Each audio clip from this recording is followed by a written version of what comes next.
start Okay. the recording. Okay, so I'd like to call meeting order of the regular meeting of the Kirkwood Meadows Public Utility District and ask Peter to do the roll call. Sure. Epstein, Here. Schroeder, Here. Taranda, Here. Perot, Yeah. and Dormer here, all present and accounted for. Okay, thank you. Any announcements, Eric? I'd just like to welcome everyone to the meeting, and please use the raise your hand function if you'd like to speak. And all votes will be taken by roll call. Okay, thank you. Are there any corrections to the agenda or the consent calendar?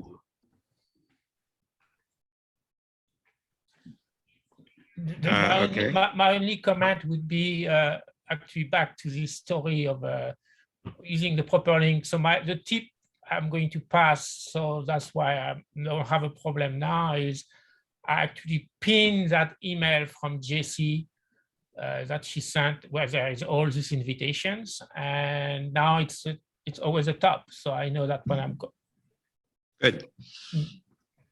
and Okay. no objections to the consent agenda. Okay. Are there any comments from the audience, the online audience? The audience in attendance one. has none. Okay. Yes. I have one. Eric asked me to officially announce the fact that I had back on April 15th, I gave my 6-month notice of resignation to leave the district. And so Eric wanted me to make that announcement official. I had thought that everybody knew it already, but so this is my official announcement, but I did give my notice back on April 15th. Well, Kelly, you're going to be hard to replace and we're going to miss you. But fortunately, we don't have to miss you for a while. Yeah, I was, my plan was to get us through the audit. So Thank you very much. We appreciate that consideration. sure. Any other comments from the audience, Peter? Eric? I don't see any hands raised. Okay, in terms of written comments from the public, there were 3. There's a comment from Reed Bennett, just recognizing the fact that due to a spam error, he missed emails that came back and he apologized for that. There's also something that is not in the packet yet, but we'll add it as a comment from Vera regarding Sun Meadows 1. It is, we did put it in the. Oh, it is in the packet. I'm sorry. Yes, updated. Okay, so that is in there. And then there's a comment from Howard, and I assume that we'll welcome him to comment on that when we come to the electric rate design. And we will add that as well. And we'll add that at that time, and that'll be added to the packet. Those are the 3 written comments. So let me now ask if there's a motion to adopt the consent calendar. Yes, Dornbrook so moved. Is there a second? Yep, second. Okay, Doug seconds. Okay, roll call, please, Peter. Sure. Epstein, Aye. Schroeder, Aye. Taranda, Aye. Perot, Aye. Dornbrook, aye. It's unanimous. Okay, thank you. All right, so we now move on to item 9A, finances. Kelly, are you in a good place to cover that? Sure. I'm in Okay. a parking lot now. All right. Okay, so I'm just going to quickly go through this, and then if there's any questions, please feel free. I didn't have any real notes on the balance sheet. Sorry, my computer is giving me an issue. On the balance sheet, the only thing really to note was total operating is up from plan by $593,000. And this is basically due to timing of capital projects and things like that. With the wastewater treatment plant project being moved out a little bit, we had more capital budgeted last year. So that's one of the main reasons why we're doing so much better than plan as far as cash goes. Other than that, I don't really have any other notes on the balance sheet unless you have any questions.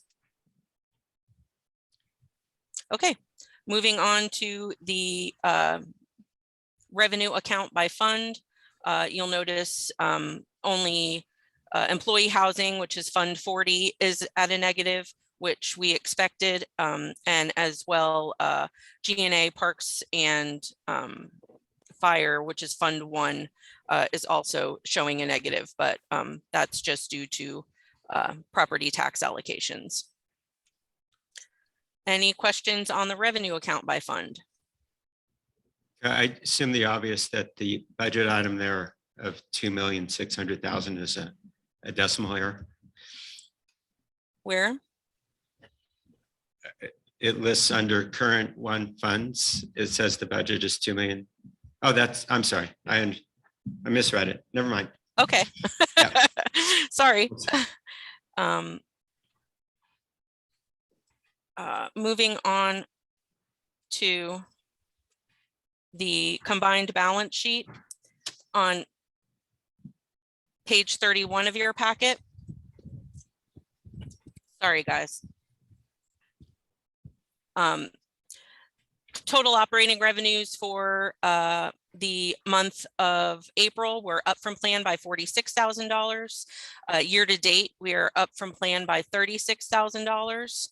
And again, total operating, you have to take into account that $450,000 property tax allocation. So really, total operating is actually just under plan by about $100,000. Any questions on the combined income statement? Okay, moving on to, sorry, this is hard to do in a car. I apologize, everybody. Moving on to water on page 35 of your packet. Operating revenues for the month of April were down from plan by about $2,000. Year to date, operating revenues are down from plan by $36,000. But again, taking into account the base rates budgeting variance, it's not really, they're not really doing that far bad with operating revenues through the month of April. Total operating for water is up from plan by $23,000. And it's good to see total operating for water not being at a loss through April. So that's proof in the pudding that our rate study did the job that it was supposed to do. Moving on to water on page 36 of your packet, operating revenues are up from plan by $3,500. Year to date, they are down by $37,000. Total operating for water is down from plan by $65,000. We'll move on to electric on page 38. Operating revenues are up from plan for the month of April by $31,000 and directly related to the resort staying open for the whole month of April. Hopefully we'll get to see that going forward. And operating revenues year to date are up from plan by $46,000. Total operating for electric is down from plan by $91,000. And again, that is just mainly due to the cost of purchase power. But again, we're not actually paying more. We're just we budgeted less than what we should have. Yeah, that'd be worth it, Eric and Kelly just making sure people understand that it's a budget versus actual problem and how that works with actual billings. Right. We budgeted at 6.5 cents a kilowatt hour, and we should have budgeted at 8.5 cents, which is what we had previously used in the past. So we're not actually paying more than we have in the past. Okay, thanks. Okay. Moving on to propane on page 41. Operating revenues for propane were up from plan by about $13,000. Operating revenues are total operating revenues year to date are up by $21,000. Total operating for propane is down from plan by about $78,000. And again, that is due to mainly due to the cost of propane. This is the highest we've ever seen it, and we did make an adjustment to the current budget to what we budget for the cost of propane to make up for that inflated prices, which we don't think are going to go down anytime soon. And that's all I have on income statements and financials, unless there are any questions. I have a question. That's page 44. So maybe I'm just jumping the gun here. Should I wait? No, you can. That I wasn't going to make any notes on that. So yeah, if you have a question on page 44, go for it. If you can show it, I mean, if someone can show it to us. So there is a 450K of G&A. Mm-hmm. Can you remind us what it is that it It's was not the scheduled? property tax allocation from G&A to electric for to meet tier ratios for calendar year 21. We did that $450,000 property tax allocation. You can see if you go down further there, Bertrand, under other revenues, other non-operating revenues, that's where that $450,000 comes back. It's just the way we have to do the accounting to move that through the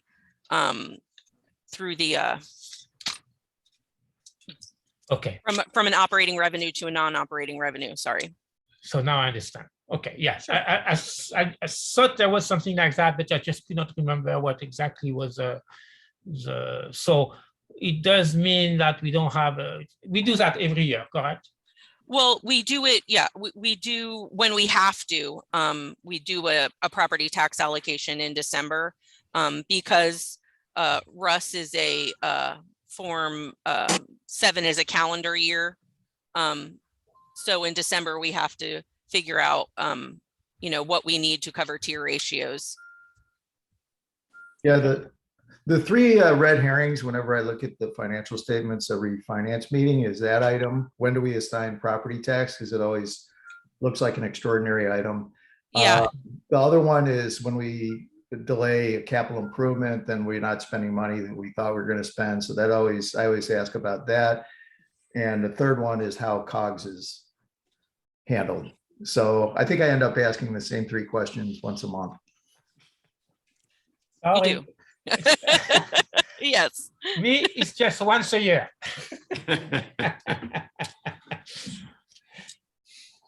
Thank you. Okay. We'll move on then to May preliminaries. Operating revenues for May were up from plan by $14,500. And year to date, we're up from plan by $51,000. Any questions on May preliminaries? Okay, moving on to cash flow. You can see I have included next year's cash flow with the updated budget numbers. So for the month of May, we ended at $3.4 million in total operating cash, which is better than planned by just about $600,000, which if you move to page 47, you can see in September of 22, the Russ principal payment of $898,000. That is because we are paying off one of our short-term loans again that year. So that helps with the cash flow going into next year so that we can pay that off. And then Kelly or Eric, can you comment on, you know, the low water mark on the budget cash is like 1.1 million, which, you know, makes me squirm a bit, but can you tell me what we're comfortable with as a low water mark? We've always said it was 1 million. Okay, Correct me if I'm wrong, Eric, but that's what the low is, and we're well above 1 million total when you include the LAIF balance as well, all through next year. okay. And do you know what summarize the rationale why suddenly we are dipping so lower than every other month in December? We always dip low in December. It's just coming off of lower revenues in the summer months. Yeah. December is always our low. Yeah. So do you think the new electrical rate structure make it worse because since we are collecting more in the summer, we collect less in December, or do you think it's a wash? No, it's a wash. I think Okay. it's the new structure is giving us a less of a roller coaster with our electric revenues. It used to be where the focus was in November, December, January. But now with the base rates, it's a definitely leveled out that revenue for electric.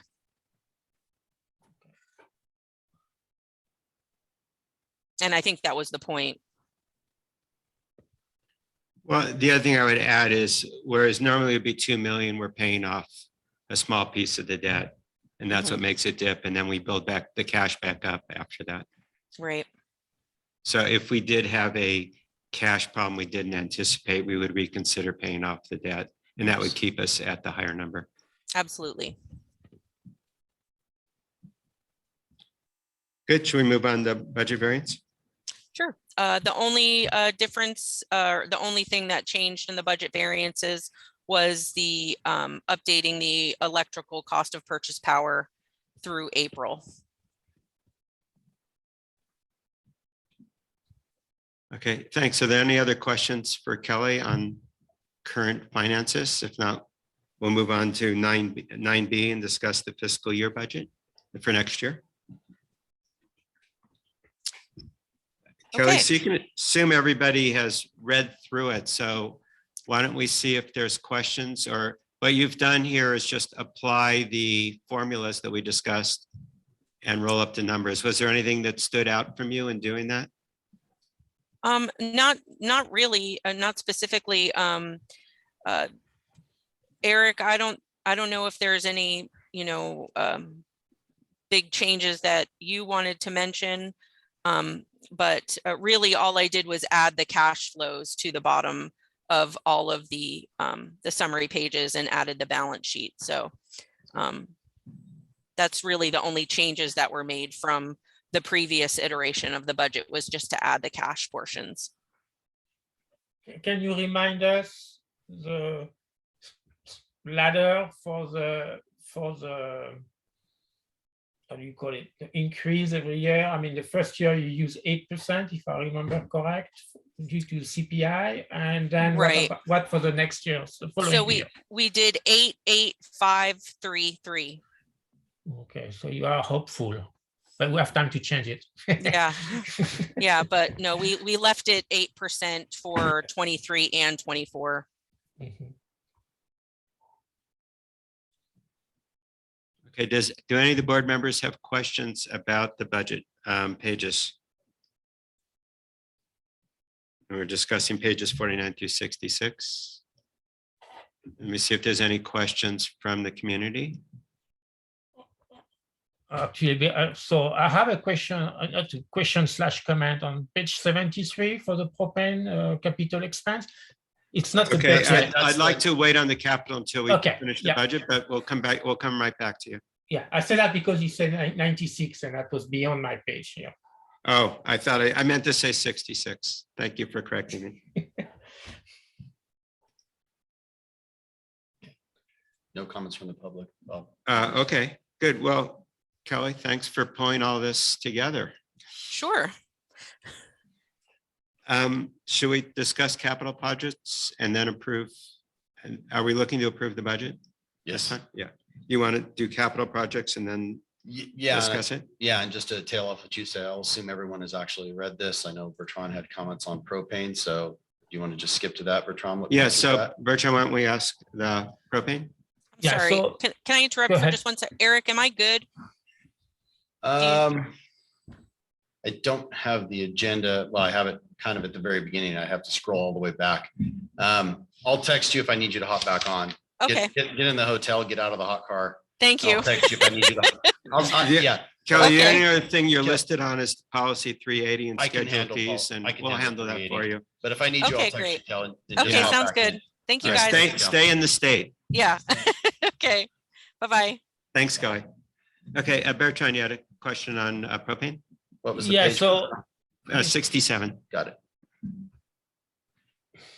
actually the page I wanted to discuss was on 73 for me, or 7, so I'm confused. I have 73, but maybe 77. Anyway, that is, no,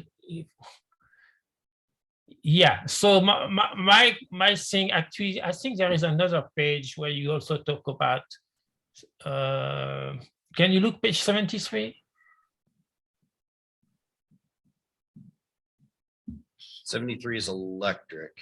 Okay, so I'm confused. I took a wrong note. I'm sorry about that. Maybe Okay. that's a different version of the packet. 77, or back to propane, I'm sorry. Yeah. Back So, to propane? yeah, I'm sorry. Yeah. Yeah, so my comment is, and I think this is, correct me if I'm wrong here, propane service line replacement, which is 250K on 2024 and 24-25. Uh-huh.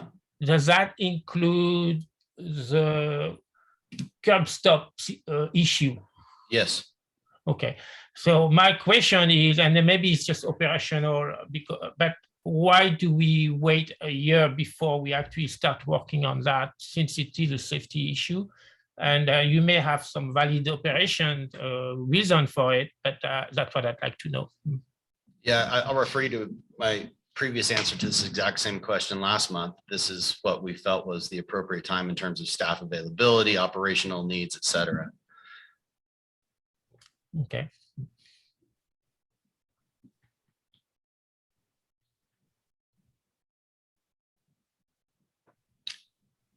Okay, Eric, are there other changes to the capital besides what we discussed last meeting? No, it was just implementing the changes from the last one. Okay. There was consensus. Are there other questions about the capital projects? Okay, not hearing any. We should probably go back to 9B and approve the budget and then come to 9C and approve the capital Right. budget. Okay. So let me just see if there's any final questions. If not, is there a motion to approve the budget? All motion to approve. That was Doug making a motion. Is there a second? You're muted, John, but John's mouthed, I second, I saw it, but you should probably hear it. For the Second. Second, okay. All right. If there's no further discussion, Peter, can we do a roll call for approving the budget? Yes, Epstein, Aye. Schroeder, Aye. Minaturanda, Aye. Perot, Aye.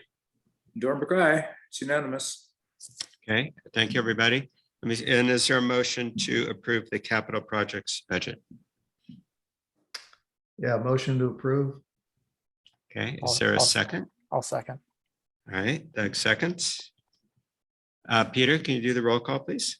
Epstein, Aye. Schroeder, Aye. Minaturanda, Aye. Perot, Aye. Dornbrook, aye. Okay, thank you, everybody. So let's move on to item 9D, which is the fiscal year snow removal allocations. So Eric, Yeah. lead this. Yeah, so this, again, we'll assume everyone's read through this. This is just formalizing what we talked about at in the May meeting and what was talked about in the prior year. And we had the final numbers from the final storm. And so this is the updated target revenue allocations.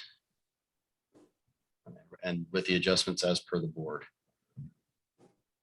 And so Eric, can you put in context what we're looking at here in relationship to the email from Sun Meadows and what, I mean, I've read it all, but I'm just trying to make sure I understand. If you can explain to me or us the requests as is and what changes might be being requested by Sun Meadows in respect to what we have on our screens now.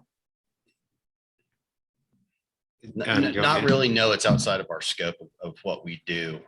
This is just based, this is based purely on the time spent in the landmarks that are chosen by the respective HOAs in the exhibit. They set their exhibit, they have the right to change their exhibit anytime. And this is how much time we spend in said exhibits or said areas that are defined by the HOAs. The adjustments, since they're unique here, we added the landmark for the shared snow ramp, which was allocated 3 ways as per the board. And because we reduced Sun Meadows 2 landmark, we only did a 1-year average on them instead of a 3-year because the landmark shrunk. And then the Lava Rock CSB is a policy decision by the board. So Doug, I'll just add on to that because I looked at it also in response to the letter. So the way we do snow removal is we ask somebody to define on a map what area they want to have the snow removal take place on. And then we service only that area and we bill them for the actual time. In the particular case of Sun Meadows 1, they happen to have part of their landmark has activities on it that they feel belong to other people, but that's for them and the other groups to work out. It isn't our job to litigate how that works, although we are happy if they want to change the landmarks in any way, we're happy to consider that and adjust it. But we can't really get involved in arbitrating who uses their landmark property. That's Right. really up to them and the other people. So just to say that back in a slightly different way, if in my understanding of the reading of the letter, they feel like they are paying more than their share, and we're saying that's because of the landmarks that we have on file. It's up to you to then get other entities to pay you back for that. The only way that we would change that from our perspective is if all of the landmarks changed, and then we build, and if they agreed to change landmarks in their contracts with us to proportion it out so that there wasn't a pass through later, that would be the only way that the district would get involved in that conversation. Is that correct? Yes, but in addition, if they worked out with the other people some proportional thing, we'd be more than happy to manage that proportion. And we did that for the snow ramp in the back, where they worked out that everybody would pay for 1/3 of that.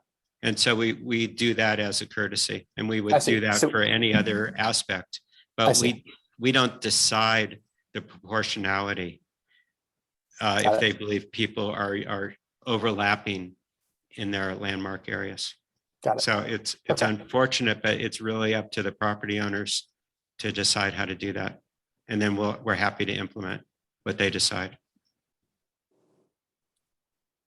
I think Vera has her from Sun Meadows. Has her Okay. hand up. Sure, Vera?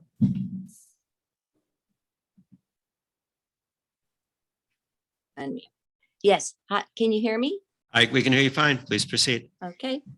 I'd like to start by saying that that policy is not uniformly applied, and KPMUD must use, and it does, interpretation of that policy, but it is not applied uniformly, which is what creates some of these issues.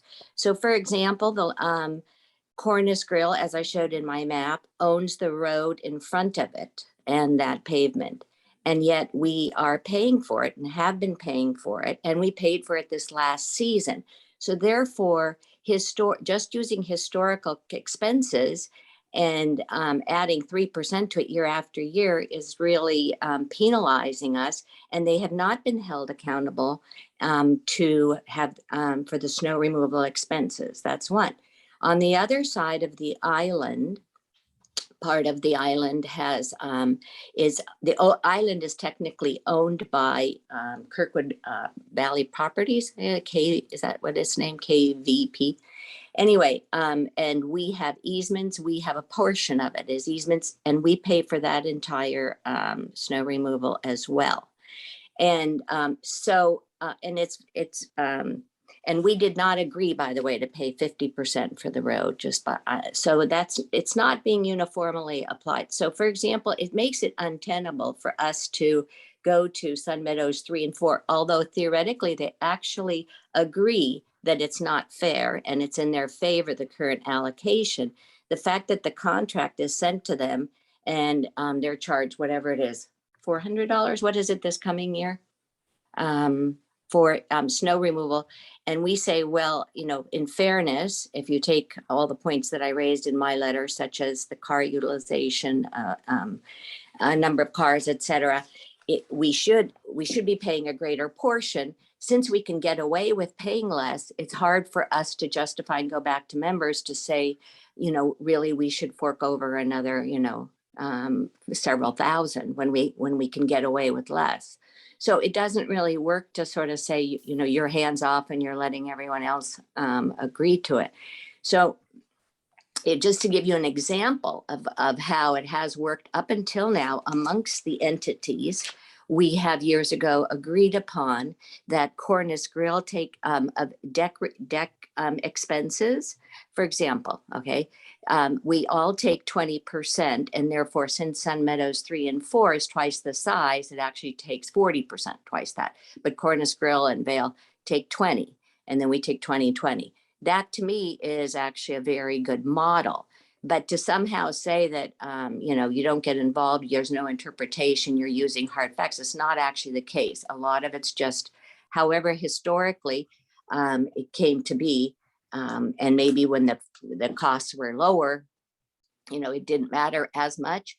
But even the 1992 letter from which some of this, much of this, you know, history starts from, was actually not a written agreement. It was Kirkwood Properties, and at that time, sending a letter to us saying, this is your portion, this is what you're going to be paying going forward. So, and then that wasn't really looked at for a long time. So now that the expenses are significant, and as I said in my letter, you know, we are one of the two smallest ones, and we're paying 50%. When if you just take the use of roads, and let's be practical.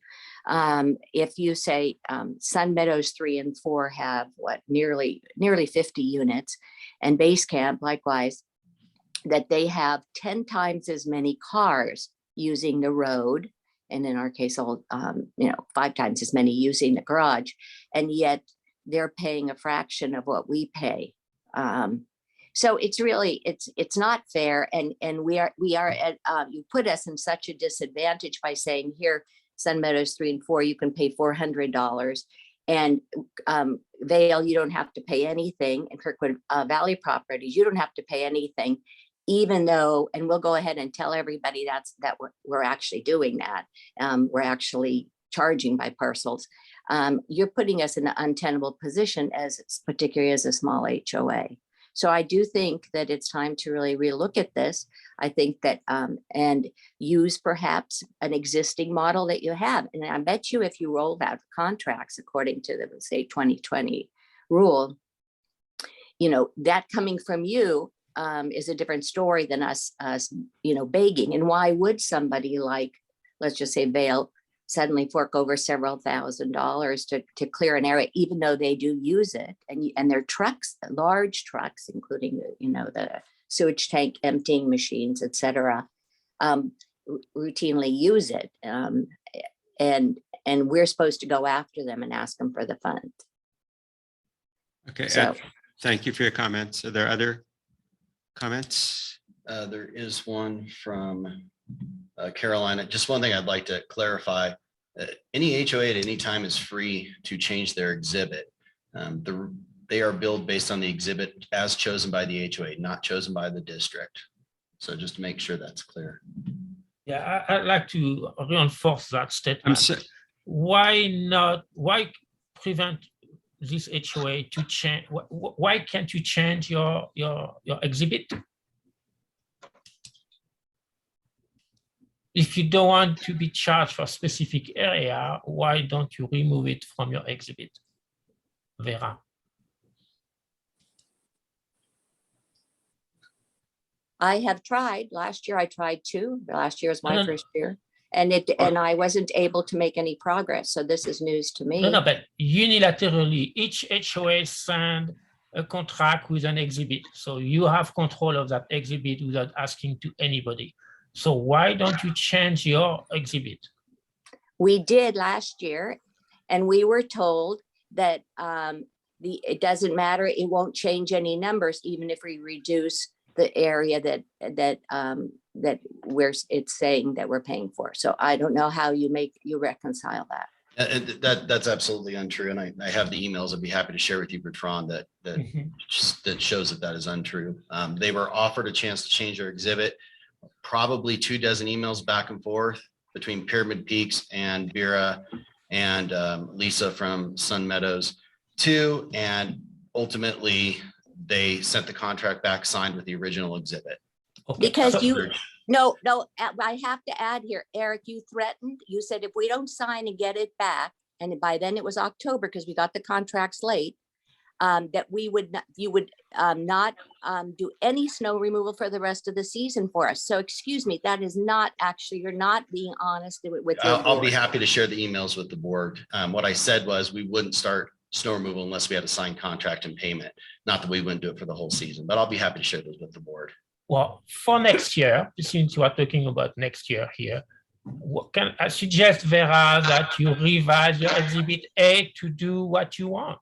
And nothing would prevent you to do that. And don't wait December to do that. Indeed, that'd be better. But that'd be my suggestion. Then the district will correct the landmark to reflect that area, and it should have an impact on certainly in the Okay. future. Yeah. So let me just pull things back together. What we can do today is we have existing contracts that define areas. Eric has put together the cost estimate for doing all those. If there's a desire to change it going forward, that can be worked out with staff at a later point. But for the purpose of today's meeting, I'd like to get back to discussing the proposed schedule by Eric based on current contracts. Yeah, and just like we did last year with Sun Meadows too, if they do reduce their landmark, we would reduce their contract. Right. Caroline has a question. Okay, Carolyn, please go ahead. Okay, well, I'm looking at the Palisades, of which I'm president, and it ran for several years at about 5% of the total time you took, as I understand this chart. And you're looking for revenues of an increase of about 5% from last year to this coming year, but you raised us over 20%. Why do we have a 20% raise if we are 5% of your time and you're only going up 5%? Because it's based on usage over the last 3 years, Carolyn, and you're breaking up too, by the way, just letting you know. And it's based on the last 3 years. It's a 3-year average. And during COVID, Palisades had a huge spike in residency. And actually, as I look at this, it's 18.5%. And actually, I've made a plotting of what people has paid versus how much did they got in time. Yeah, but the 3-year average is less than the total time last year. If you're using the 3-year average, why are we going up 20% when it's less than last year? Okay, let's see that. Palisades 3-year average.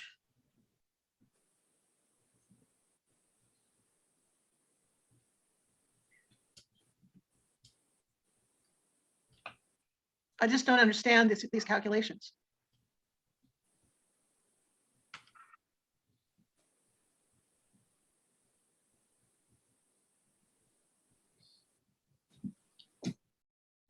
Yeah, I didn't check that part of the thing, so I cannot comment on that. I would be happy to do that after. But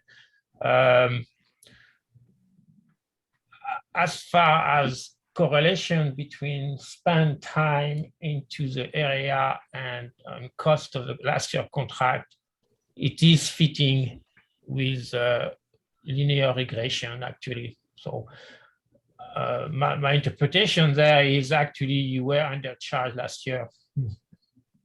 And, you know, they were 5%, 5.5%, 5%, 5.2, and this year we're proposing 5.1%. So there's no Yeah. dramatic increase.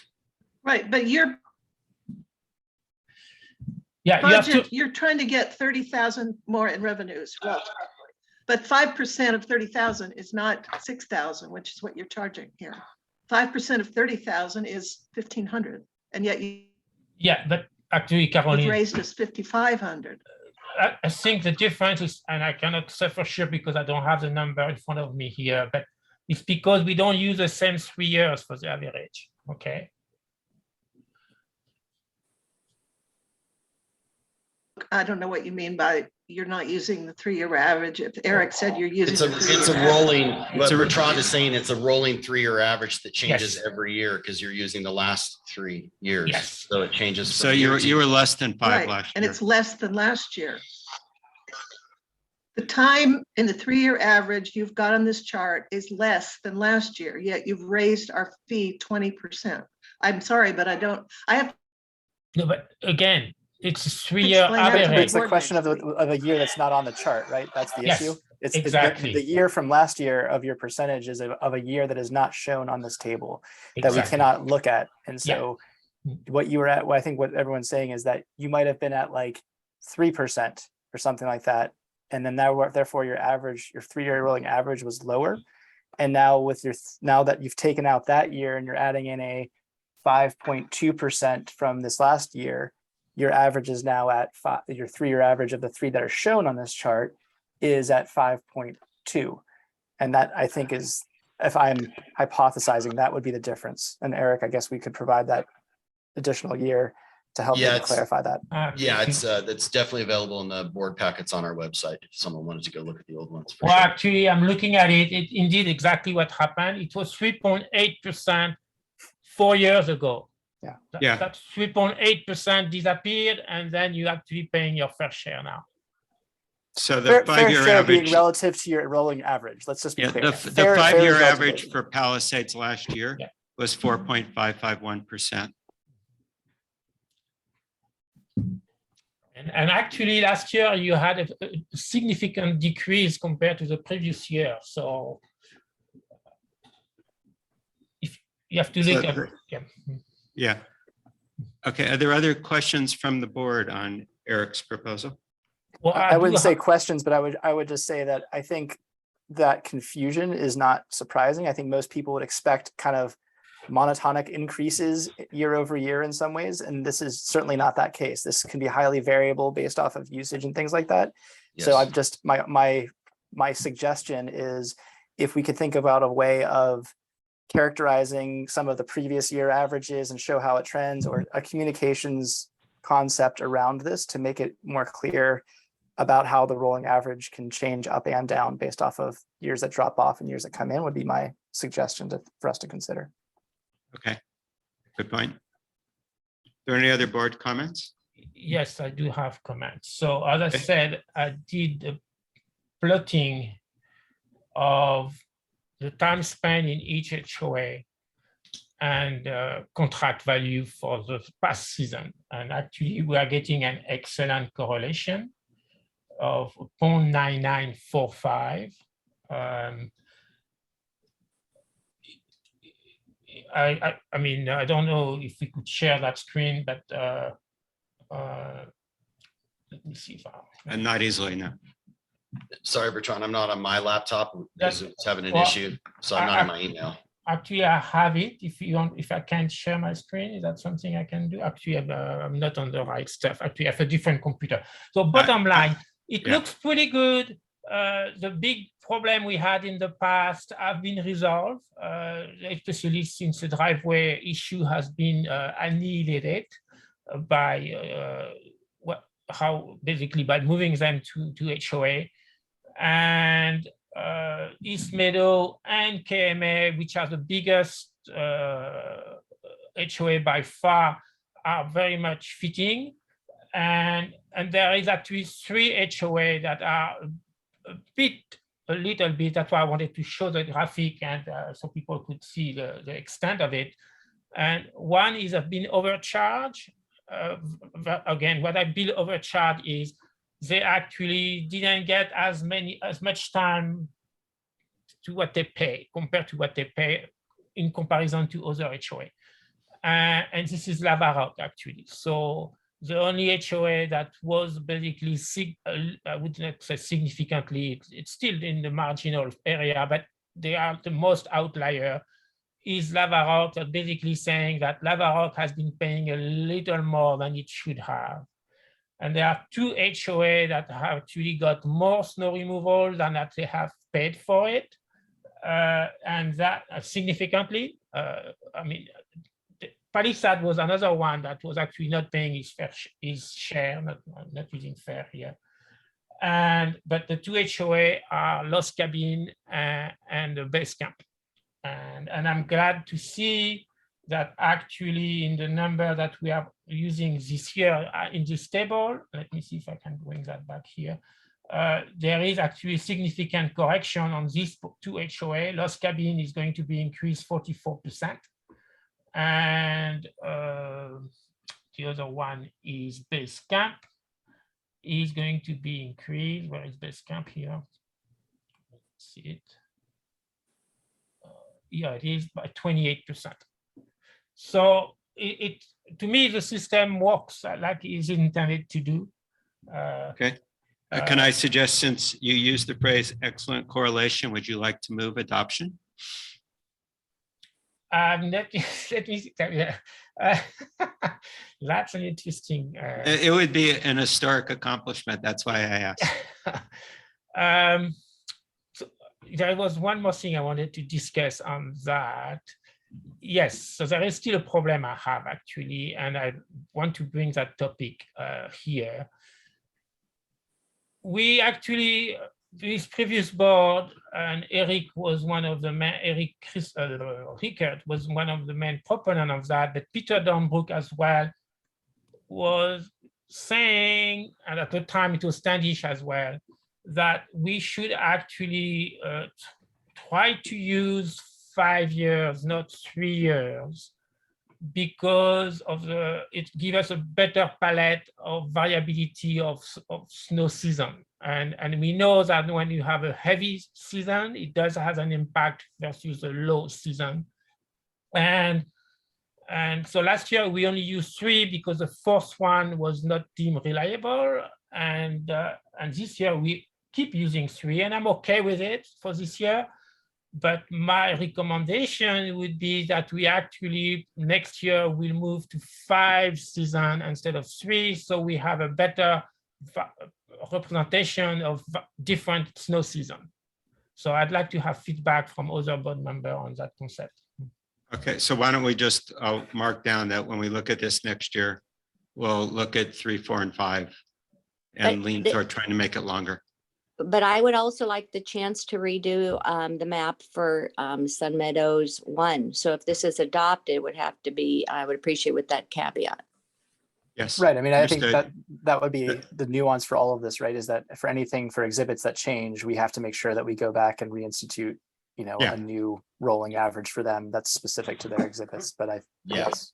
Just like we did last year. That's just right. like And we that's did why last year. some of Exactly. these only have Exactly. 1 year because the change was too dramatic. Exactly. Yes, that's correct. Okay, so Bertrand, would you like to make a motion? Yes, I'm going to make that motion. All right. I would love to second your motion. Thank you very much. And again, with the understanding that Sun Meadow 1 may be adjusted. I mean, the Sun Meadows actually. Any exhibit can be adjusted, Bertrand. Exactly. Any exhibit Yes, can be adjusted. exactly. Yeah. with that Based on caveat. the exhibits. And number 1 and number 2 is the next year we will be looking at 3, 4, 5 years average before making a decision. So Right. yes, I'm moving that that we adopt this current presentation here. Okay, I second it. Can we have a roll call, Peter? Epstein, Aye. Schroeder. John, are you there? Mediteranda, Aye. Perot, Aye. Dornberg, aye. Okay. Let me just pause for a moment about the accomplishment. I just feel very, I feel like we've made a lot of progress. Yeah. Okay, let's move on then to item 9E, emergency fire funding request to fund the special tax consultant. Eric. Yes, so hopefully, again, everybody has read through this. But the key takeaways from this are the phased approach of the consultant. So let me just get to the approach. The part A and part B, which is basically part A is basically where the board can decide to move forward or not move forward, put the brakes on or go whole hog.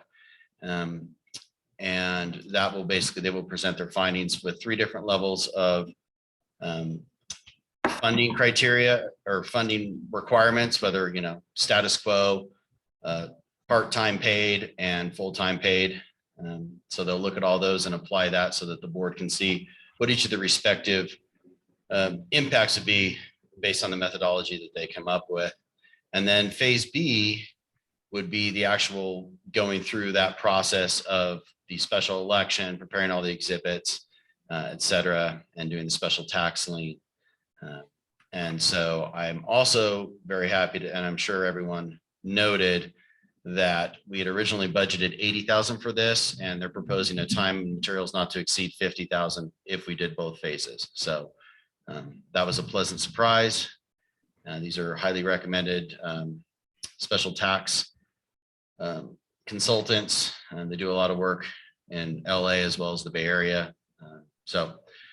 Recommend that we already approved this, but I just wanted the board to approve the scope as well. The fee was already approved up to 80, so that's nice, but the scope, just want to make sure the board is happy with the scope. Eric, my only question was For comments? oh yeah, sorry. Go ahead, I Deb. was to say, Eric, we only have one proposal, I guess, in this regard? Do we typically get more than Yes. one proposal? When the to board, have- when the board gave me direction on this in May, they told me just to select a qualified consultant, which is what I did.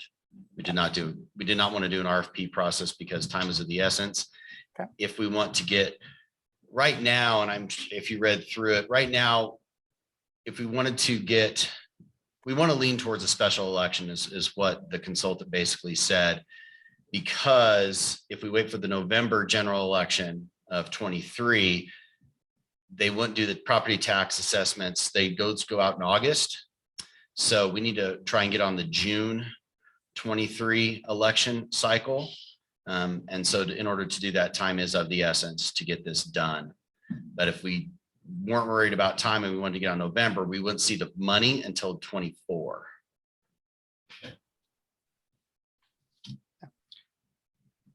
Let me open it up. Are there other comments from the board?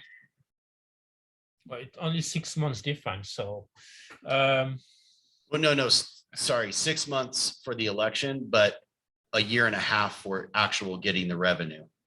Because can you explain? so they send the bills out in August. If we wait for a November election, you have to wait till the following August. If we send them out in June, we will get on that August 2 months later. Okay, that makes sense. Is there a cost to have a special election? There will be a cost to have a special election, but considering we have somewhere between 100 and 300 registered voters, it's pretty de minimis in terms of the return. But yes, there will be a cost. Do you have an idea, an estimate? That of will the be part cost? of their phase A assessment. Okay. But their thought was less than 10,000, knowing that we only have, at most 300 registered voters.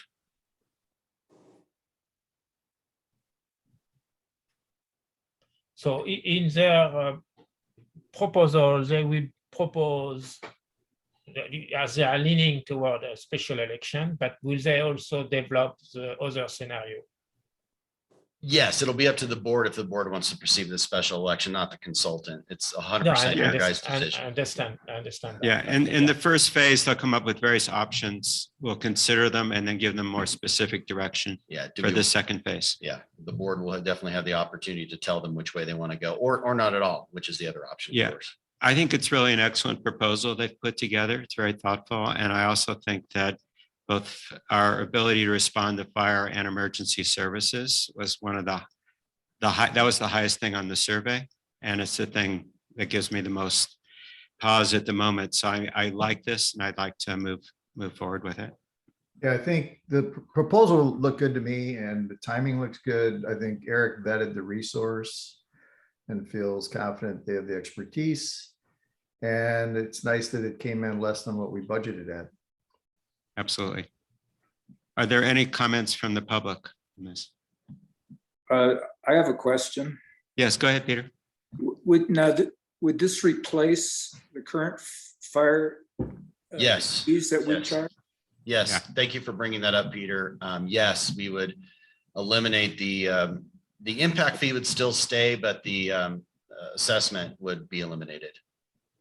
So the impact fee is on new construction, is that correct? Correct, Okay, correct.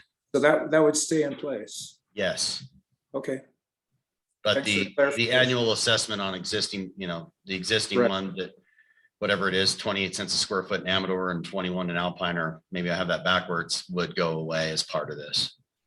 I think there was a bigger difference between the two counties. And I You was- might be right. Yeah, You might be we're right. working from memory here, but those would all be looked at and there would be new numbers. Okay, Which most likely will be higher. Depending Well, on the level of service, that is correct, Bertrand. And I think that's the main thing we'll have to consider going forward is what level of service do we want to provide? And Right. we'll hear from Rick later about that topic. Yes, we will. But there's still plenty of time to pump the brakes, I guess is the biggest takeaway for the board, but we're still proceeding expeditiously.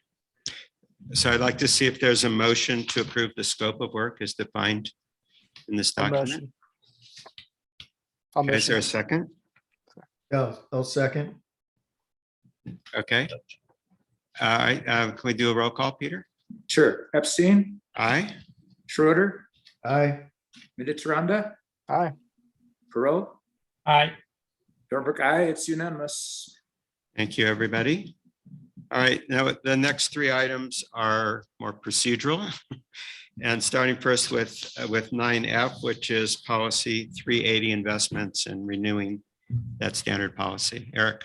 Yeah, so I'll fill in for Kelly here. That we annually, as part of our investment policy, we review our investment. The sum total of our investments is one thing, and that is LAIF. And it's doing much better than most anything else. I did update the packet, which will be on the website as well. But we did get our most, I just got this morning. You can see the May yield went up to 6.84. So we're still doing a lot better than most other yields for anything else we could get. So those are hovering around 0.3. So just need the board to approve. A finance committee reviewed this and recommends approval that we continue with LAIF for another year.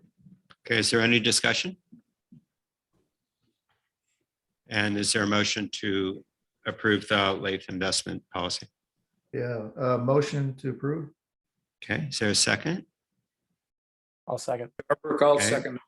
It's been moved and seconded. Peter, roll call, please. Epstein, Aye. Schroeder, Aye.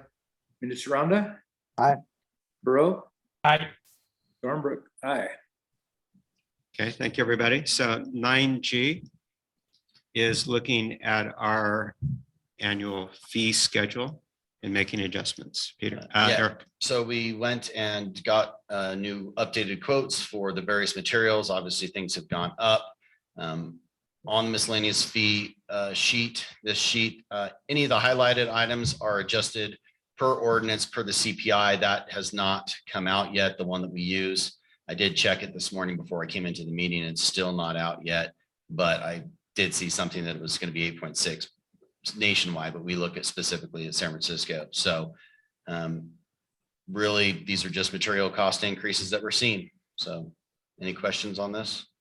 I just want you to clarify, would these change if the actual CPI came out was materially different than what you're estimating? The only thing that would change would be the highlighted ones. Those are the only ones that are contingent on CPI.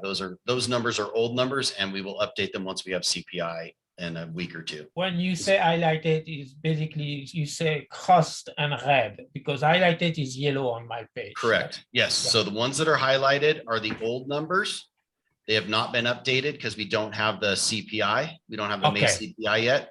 So the Okay. highlighted numbers are not correct. And that's why I highlight them so people would not. Got think it. that- Got it. Right. Got it. But the other ones, to your point, Bertrand, you're correct. The other ones are material cost increases, any of the strike throughs. So we're just approving the strike throughs. Correct. You're just Okay. approving the strike throughs. The highlighted do not require board approval. Those were done by ordinance Okay. by the board. Is So there any, I just like to note that it costs twice as much per combustible square foot in Amador County than it does in Alpine County, and that doesn't seem to make sense to me. and Peter, that'll be part of the analysis that we approved. Okay, but I mean, that just really pops out at me. Mhm. Yep. Yeah. Does to me too. Okay, is there a motion to approve the change in the material items that are identified as strikeouts? Let me make one more comment. Please do. So actually, I think it's you, Bob, that sent an article on South Lake connection fees that actually are way higher than ours. So we are going to revise a connection fee, but that's going to be a different process to do what you are doing here. Here is just updating what the current situation we have, but it's still on the board agenda to revisit all these connection fees. Yes. Your once- understanding is correct. Once we have the master plans done, we will be able to build the new connection piece. Absolutely. And there's a couple other pages I go over real quick, Bob. Okay. Just a couple minor changes. So the hydrant meters we had in the past did not have backflow devices, and we required contractors to provide their own. The new ones we've been buying have backflow devices, but obviously they're more expensive. So the deposit, we had to create a new deposit for the more expensive hydrant meter. Eventually we will phase out the hydrant meters without backflow devices, but they're still usable. No reason to just dispose of them until they quit working. Then we can adjust this and just have one again. The other is the annexation fee. We just went through the Caltrans annexation. It took a lot of my time. So this number reflects my guess of what it'll take next time for future annexations. So that's why that went up. And we just changed. We also, now because of COVID protocols, we're going to be disinfecting any room usage. So that changes the staff time from half an hour to an hour. And finally, sometimes we use outside consultants to review our fire service plans. Not always. The cost, for the outside consultant can vary from, $150 to $500 for a really complicated one or more. So this just reflects that it's $250 fee for Rick's time and then any consultant costs. So just to highlight the other changes. Okay, thank you for doing that. All right, is there a motion to approve the changes to the fee schedule? Yeah, motion to, okay, go ahead. Second. Just make sure Doug Jess got slash that. John. Right. Doug moved at the same time. Yeah. So, All right, so who are you giving this to? oh, John deferred. So he's being nice. So Doug slash John. Okay. All I right, could be Jess. nice too. Come on. I'm sure you can. You'll get your opportunity coming over very soon. He was I'm nice sure first. you're, Up. I'm sure you're nice. Okay. All right, let's move to item 9H. Oh, how about There is a a vote on Oh, it. though, I'm Bob. sorry. Vote. Sorry. Yes. All right, Peter, roll call. Epstein, Aye. Schroeder, Aye. Mediteranda. Aye. Perot, Aye. Burnbrook, aye. Okay. Now we're ready to move on to the power source disclosures, which I'll remind people are a legal obligation. We have no flexibility in how they're written. I'm sure Brandy appreciates that reminder from year to year, but Doug hasn't gone through one of these yet. So Yeah. Okay. new for him, but Brandy, Brandy, you take want it this away. one? Yes, I would be happy to, and thank you for that reminder. Yes, so what we have here is the annual power source disclosure that we have to file with the CEC every year. They provide the format here. And then based on this data, we also are required to publish a power content label slightly later in the year that will have exactly the same information as this. So what we have here are a breakdown of our annual sales. We have other and unspecified power. This is how our current power sales are classified. Other is what we've produced at the powerhouse using diesel. Unspecified power is the power we purchase off the grid because we purchase from the day ahead market and we don't purchase any green attributes along with our power. So what we have here, and you can see that the bottom line is the percentage of retail sales covered by retired unbundled RECs.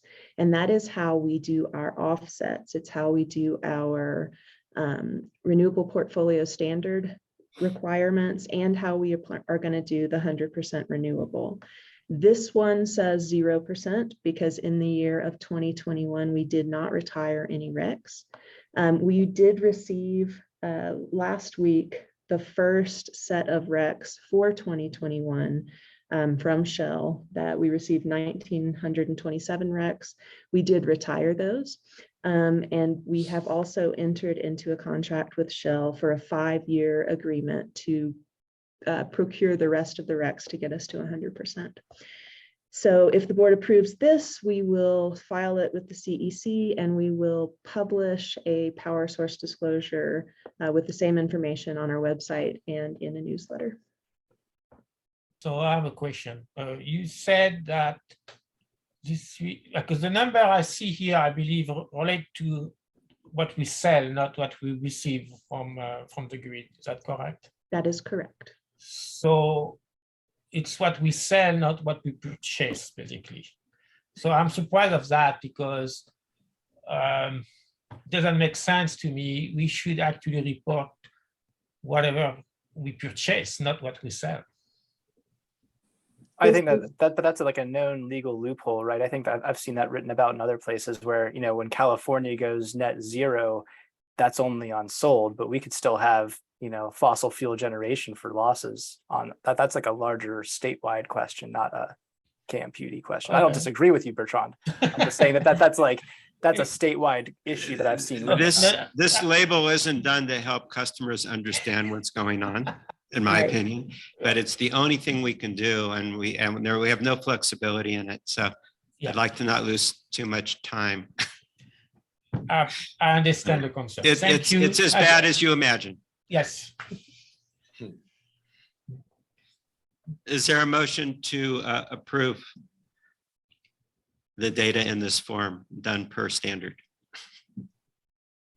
Operation.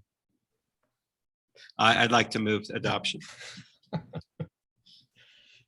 there a second? Yeah, Dornbrook, I'll second that. Okay, Peter, why don't you do roll call then? Sure. Epstein, Aye. Schroeder, Aye. Minich-Randa, Aye. Perot, Aye. Dornbrook, aye. Thank you, everybody.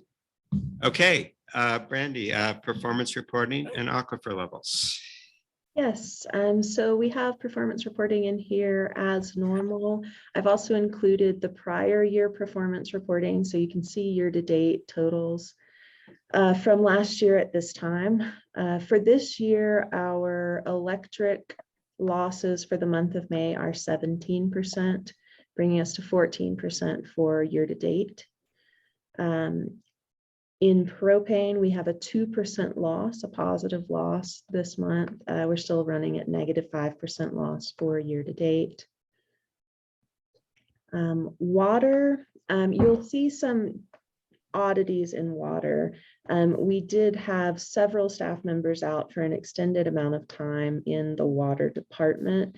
We had sporadic reads from our wells and also temporary operators in here. So we're showing a negative 19% loss in water, meaning that we sold more water than we produced. And that number is likely partially true because we drew down the levels of our tank during the time when people were out. But we also didn't have good reads for the end of May. So I expect to see this number reverse when we get June numbers. And then lastly, wastewater, 91% unidentified use or I&I for the month. This is absolutely normal for this time of year for our system.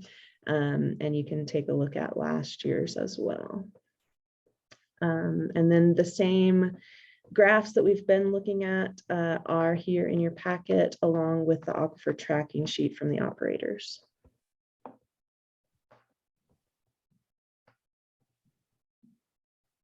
And are there any questions?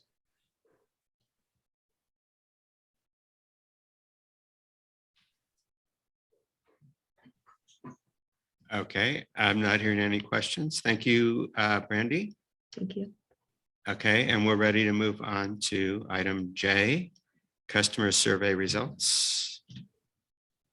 All right, so the 2022 customer survey results are in your packet, including all the comments that were submitted with each question. Also in there is the comparison between 2022 and 2020, and only the questions that matched were included in the comparison. If there was a anomalous question that wasn't the same as a 2020 question, I took that one out. So the communications committee went through this in depth and had a long discussion regarding specific questions and the comparison in there, and they came up with some recommendations for future surveys.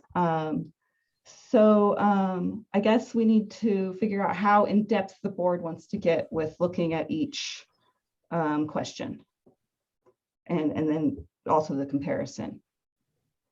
We spent a long time in communications going over it, so I don't know that the board wants to spend that hour and a I think half. why don't we first focus on the recommendations from the communications committee and see if there's any comments. I think those are really good ideas, and I would endorse them. Okay, so the recommendations are written up in the staff report for everyone to read, but I'll just go through them. So the first recommendation is to cease distribution of the paper version of the customer survey. There were 267, I believe, sent out, and I only received 86. No, I received 18 papers back. We received 86 total responses back from online and paper. So we just decided that the paper survey was maybe not cost effective or a good use of staff's time. And then also the next recommendation was to send the next customer survey in the fall of 2023 rather than waiting to 2024, and begin drafting the survey in the summer, finalize it no later than September, and distribute it by October 1st. So that was that recommendation. And then the third recommendation was to start communication regarding the customer survey at least 1 month before the survey is distributed, and send reminders to complete the survey while the survey is open. And the next recommendation is to engage with HOA presidents to communicate to their homeowners in their HOA that the survey is active, and then to remind them to participate. And the last recommendation was to eliminate emailing the survey, but instead provide access to the survey through a link in each customer's account. And that would be a way to help customers access this easier than the link that's in their email. And it would promote account registration. And that was one main thing we talked about at the communications committee, is how do we promote people getting their accounts registered and getting signed up for all of our alerts and services and stuff. So those are the recommendations, and the surveys there for everybody to read. Just one question on the paper part of this. I generally agree that I would like to see us go all digital, but if I remember correctly, there was at least one comment, I think it was on the billing section, that said they actually wanted us to go back to paper billing. And so I'm just wondering if there are at least one. I think they said back to paper newsletters. Or newsletters, sorry, maybe that's. Yeah, because the billing they can get in paper if they want Right. currently. Gotcha, guys. Thank you, Bob. That's a good clarification. So I'm just wondering if there is like I imagine a relatively small subset of our community that likes things in paper that we might want to think about from a communications perspective of like filling out a survey, like come by the offices to fill it out on the computer or something. I mean, if they don't have, I'm not sure the rationale for why. I'm just saying that, like, I imagine there's at least stating to whoever that group of the community is, and trying to get them to still engage. But even if we were to remove that as a paper option, at least communicating something that we could do for them if we were to remove it outright, that would be just something to think about. you're right, there is a small subset of folks that do like paper. And we determined whether to send a paper email survey based on how they indicated they want to receive their bills. So people do that through their accounts. They can indicate email, paper, or both. And so there are definitely a handful or several handfuls of customers that prefer paper over electronic communication. And then the other question was just, I think I might have missed this, but the reason to move it earlier, is that just for fiscal year reasons and planning reasons, or what was the I think driver to move it earlier? the rationale on that was to just get more information from this survey, just to have them closer together to get more information and make the information more congruent across the years. But I think the I other mean, reason was the timing that the survey comes out. A lot of people, one of the comments from, and I'm blanking on her name right now, was that, kids are going back to school in August and September. No one's going to look at a survey. But we want to keep the snow removal questions in there, or actually we were talking about eliminating them, but the October seemed like the optimum time. So people are, it's probably they were saying the thought, and Bertrand, correct me if I'm wrong, the thought was, this is the time of year where you have the least amount to do, whether you're skiing or getting kids back to school or your summer vacation. That's why they wanted it in October. Yeah, and also May was a period where many full-time residents leave town actually. And I think it's important that we allow them to be able to participate in that. So October seems to be a proper time to do that. Yeah. That was a recommendation of Pamela Hyde. Yes. Yeah, I mean, that's fine. I appreciate the background. I would just generally say, I think it's good to get into a cadence, not to say that we shouldn't do it, but getting into a cadence so that people expect it to come. And so then that way, hopefully we'll get engagement at the same time of year. October is the KMUD survey time of year, whatever it is. If we change it, that's fine. I'm not saying that's not a good reason. I'm just saying that we should try to stick with it for a while if we do change it. The other question, go ahead, Bertrand. Part of communication, the decision on this thing is to be more proactive next year. I mean, next year actually, before we actually mail the thing. I mean, get the survey out. It's going to different scheme now. Make sure to send a recall during the period. The period is going to be longer. So there are several things that are going to be done to maximize return. And I know we won't get everyone, but at least we will try to get more people. So and to your point, Doug, yes, fall would become the new time. Right. Yeah. And it would be consistent after that. This one-time switch. Yep. And then my other question is just, I mean, this is my first time on the board going through this survey, but do we have, other than just a 2020 to versus 2020 comparison, how long back do we have some of these standard answers that we can start to see some temporal changes over, understanding the bills and all that sort of stuff? Do we have more? Are we continuing to store that information so that we can see things over longer horizons? Go back to 2016. Okay, so we have 4 surveys then at this point. Yeah. Would you like those, Doug? Yeah, I can send those to you. Possibly. I mean, more.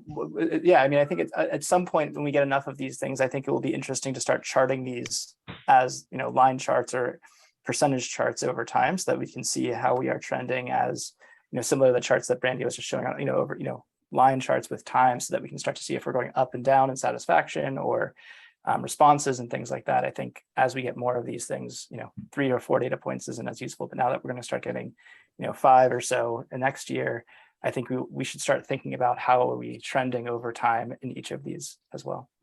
Not just delta from the last one, I guess is my point. Okay, thanks. So to wrap this up, I'm assuming it's the general feeling, mood, opinion of the board to go with these recommendations. You did have one public comment, Bob. You have a Okay. public comment, Bob. All right, great. Carolyn? I just have a comment about paper. I'm pretty sophisticated property owner and property manager and longtime Kirkwood But what matters to me is nature and the environment. And I like to still have paper in front of me. I don't want more computer stuff. I still want paper billing. I still send checks. I prefer the paper survey. So, maybe I'm just totally abnormal in that, but I still like to do paper, and I love surveys. I fill them out every time I get one, no matter who it is or when it is. So anyway, that's my comment. Would you come into the office to pick one up? Probably not. Just asking.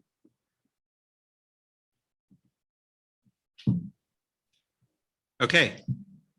Well, on the paper thing, one more thing I would like to say is 267 is a huge number. I think maybe we could work on trying to have better result. And actually, that's part of the thing that communication is going to tackle this coming year, is try to have more people on roll for non-essential legally binding document through email, because it's amazing to me that we had to send 267. I could understand 10% of the base still like Caroline trying to actually being more comfortable with paper, but I think many of these people, of these 267, are younger people as well. And it's just a matter of reaching them and making them to agree on that. I agree. I imagine that not all of those people actually wanted the paper one or need it. I think that there's probably something that we could do to save on that. So I agree, Bertrand, entirely. Especially since I only received 18 paper surveys back of those 267. Okay. Good. All right, let's close that and move on to the next item, which is the fiscal year goals. Did we Item wanna K. adopt the recommendations? What's that? Do we want to adopt the recommendations of the committee? Sure. You want to formally do it? Okay. Is there a motion to adopt the recommendations of the committee? I move. Okay, the second. Yeah, Dornbrook, I'll second that. Okay, why don't you do the roll call, Peter? Epstein, Aye. Schroeder, Aye. Mediteranda, Aye. Perot, Aye. Dornbrook, aye. Okay, great. All right, so now we'll move on to item K. On page 193. It's a long ways. Okay, so so we discussed this at the last meeting. We've gone through and made some, we went through this in the Personnel Committee and made some edits into it to be a little bit more, first of all, to be specific on timeframes for things. We also took item 3 and made it, just changed the definition for discussing the things that should be done for, that can be done for transition to electric heating. And then the only item we left open, the item we left open for discussion is we wanted to pick something from the customer survey. And so in looking through that, Personnel Committee really felt there were 2 that rose to the top. And so we want to discuss picking one of those. One would be to really focus in on the fire and emergency services and level of services, which would be consistent with the study that we're doing that we talked about earlier. The other one in there was an electric efficiency and retrofit program. The long-term goals are the same as what they were previously. So I want to see if there's any discussion and opinions on 5A or 5B.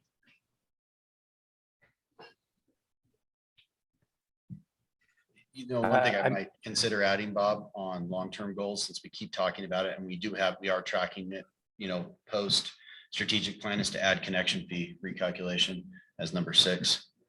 Just something else that we do need to keep track of. We are, you know, we're targeting that for 24 would be the year we do it. So it's a long term, but it'd be good to just have it on paper, I think. That's a We good do keep point. talking about it. Just That's a good suggestion. point. I like that. Okay, other suggestions? I mean, I will just say from a measurement perspective, as I look through these, a lot of them trying to see if any of them are not binary in terms of like, at the end, it will have happened or not. And I guess the only things that I want to be cognizant of as we're thinking about these as a board is how will we know that we're moving towards these successful things that are happening a year and change from now? And so, you know, completing an installation of the CSV by June 30th. So what are the things that are going to have to happen between now and June 30th for that happen, as opposed to we just come back and say, you know, is this done or not? And so I think that's one of the things I think I would, you know, ask of Eric, I guess, as we're trying to put these together, is what are either the project plans or the drivers of any of these that we can measure that would help us understand whether or not we're going to hit these before the binary event of the date stated in a lot of these. Okay. Other comments?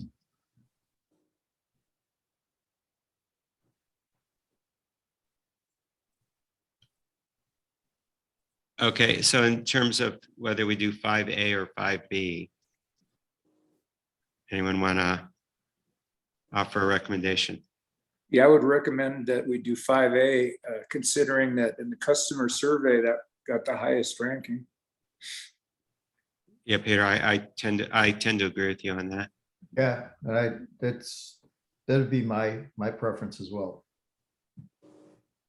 Well, actually, we don't have a choice on actually using the PBC funds. I mean, we are collecting them, we have to use them. So I just understand why we have to be exclusive. I mean, I agree that the EMS service is an important one, but I still think that we need, I mean, we are collecting funds since last July.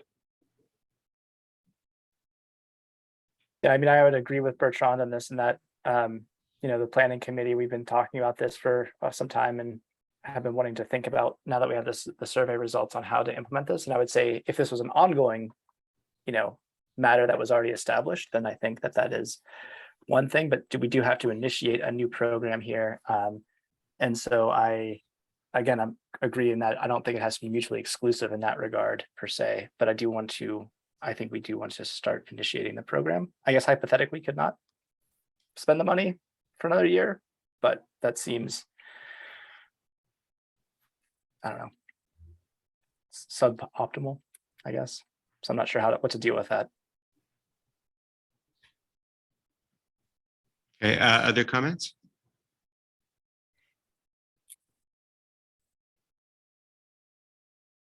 Okay, and So I again, guess what you're saying, Doug, is we could have 7 goals instead of 5. I guess it would be 6. Six. it would be 5A 6. would turn into 5 and 5B could turn into 6, I guess, is what I would say there, Peter. I have a twist that we could do to stay at 5. We could move that electric efficiency retrofit program in the number 3, transition to electric heating, as a D section of the 3.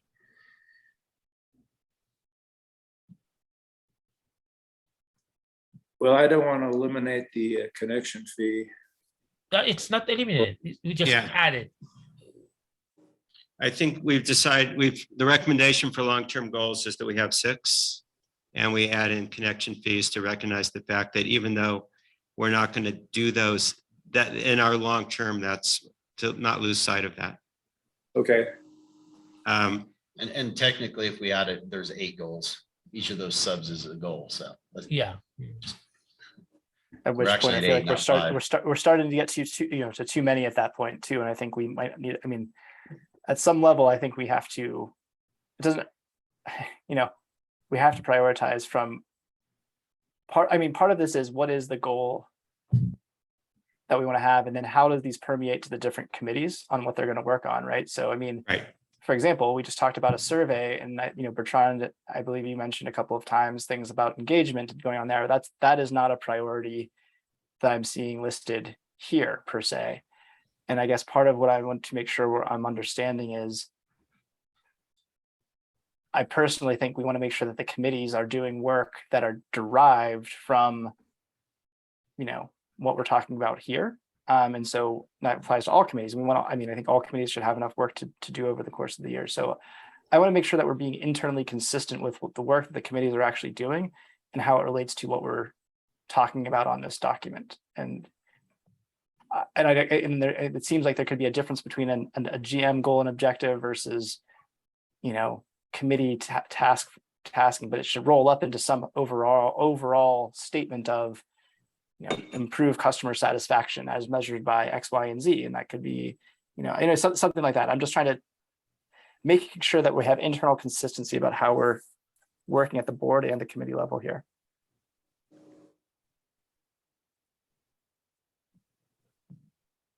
Does that make sense? No? Yeah. It does, yes. Any other comments? Sandy had that. So I summarize my proposal to make it 5 is I would move 5B as 3D, being part of increasing interest in electric heating. I mean, electrification, I should say. Yeah. Efficiency, whatever.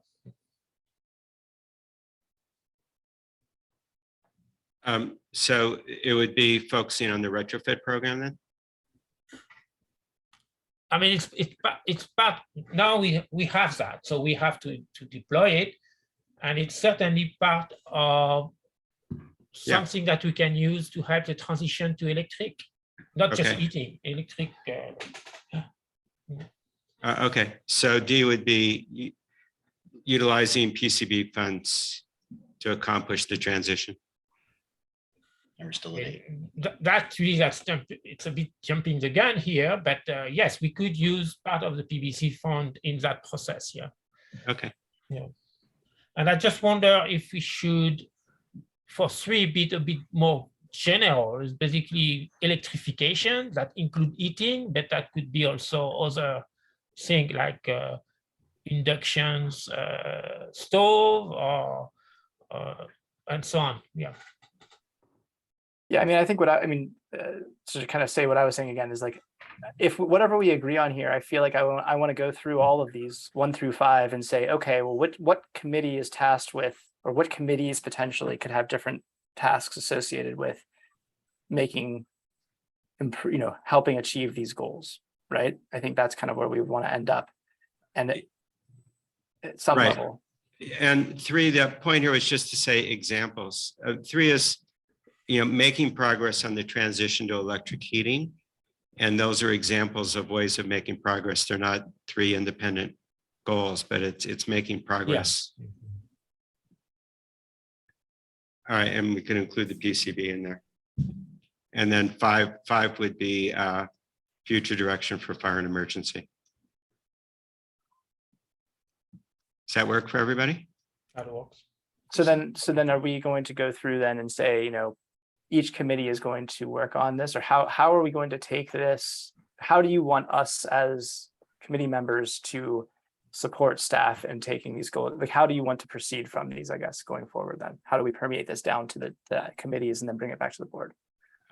We'll have a proposal for next board meeting. Yeah, I think, Doug, it's actually pretty easy. I mean, I've already started. I mean, we just did the planning agenda and put one of these on there, right? So we kind of know which committees they're going to roll down to.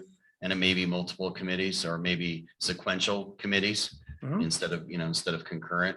As we draft agendas, I would ask that each committee chair think about these goals as we agendize things. I don't think we need to go through anything formal. It's pretty straightforward in my eyes.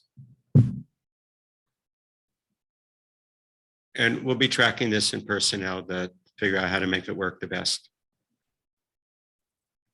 You have public comment, Bob? Yeah, please go ahead. Let me get Sandy first.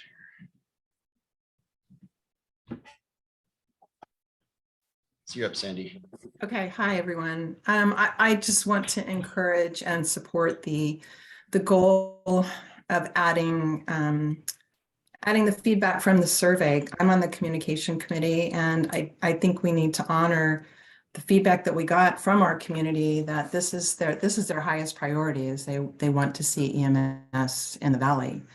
So this goal doesn't say we're bringing it in. It just says we're doing a study and making recommendations. So I support and encourage you to include that in the goals for the coming year, to recognize what feedback we received from the customer survey. That's all. Thank you. Right, and we would do that. Great.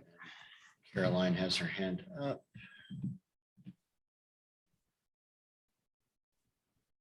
Well, first of all, I agree with Sandy, and that's my most important item for the PUD.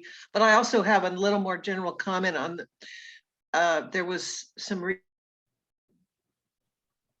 recent comments in the discussion about making sure that the customers were happy and that things were improving.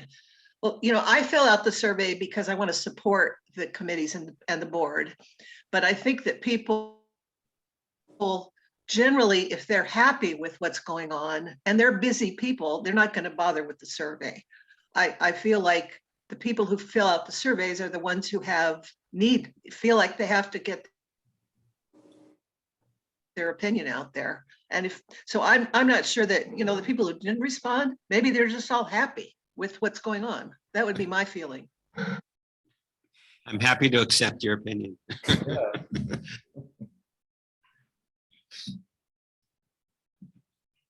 Okay, good. Then we'll edit the changes as described here. And can we move to adopt the goals and objectives as amended, and these would become our top level goals for this coming year and for the long term. Yeah, motion to approve. Okay, it's been moved. Second. I'll second. Okay, Peter, roll call, please. Epstein, Aye. Schroeder, Aye. Nataranda. Aye. Perot, Aye. Dornbrook, aye. Okay. Thank you very much. All right, so we're now ready to move on to item L, which is a continuation from the last meeting. What we've done for this is there's really 4 recommendations that came out of the temporary advisory committee. So I'd like to suggest that we just do them individually, see if there's any additional comments, and if not, do the recommendations sequentially. So the first one on that was the temporary advisory committee, as mentioned last meeting, didn't really find any correlation between characteristics and rate setting, so recommended that we only do that for new construction and not for other purposes. So I just want to see if there's any further discussion on that. And if not, is there a motion to approve that?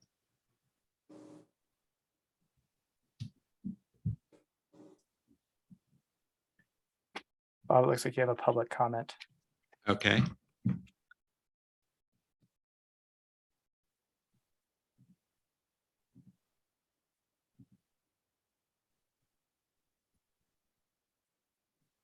I see a raised hand.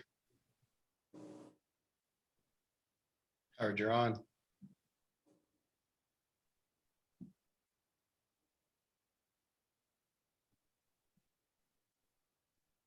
Can't hear you, Howard, but you are unmuted, so.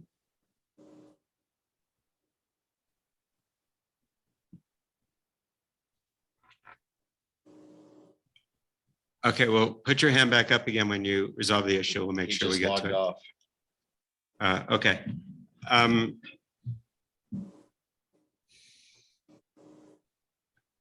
Okay, so I'd like to move that we confirm that recommendation that customer characteristic AMUs won't be based on ongoing operations. I'll second. Okay.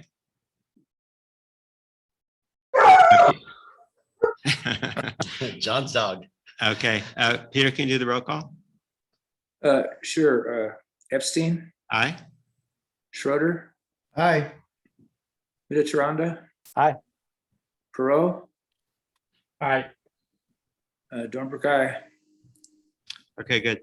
The next one was looking in more depth at places where AMU would be allowed to decrease based on specific and durable changes that occur. So specifically, have the committee focus on specific and definable recurring scenarios and recommendations to amend the ordinance as appropriate. So is there any discussion on this one? Howard's back.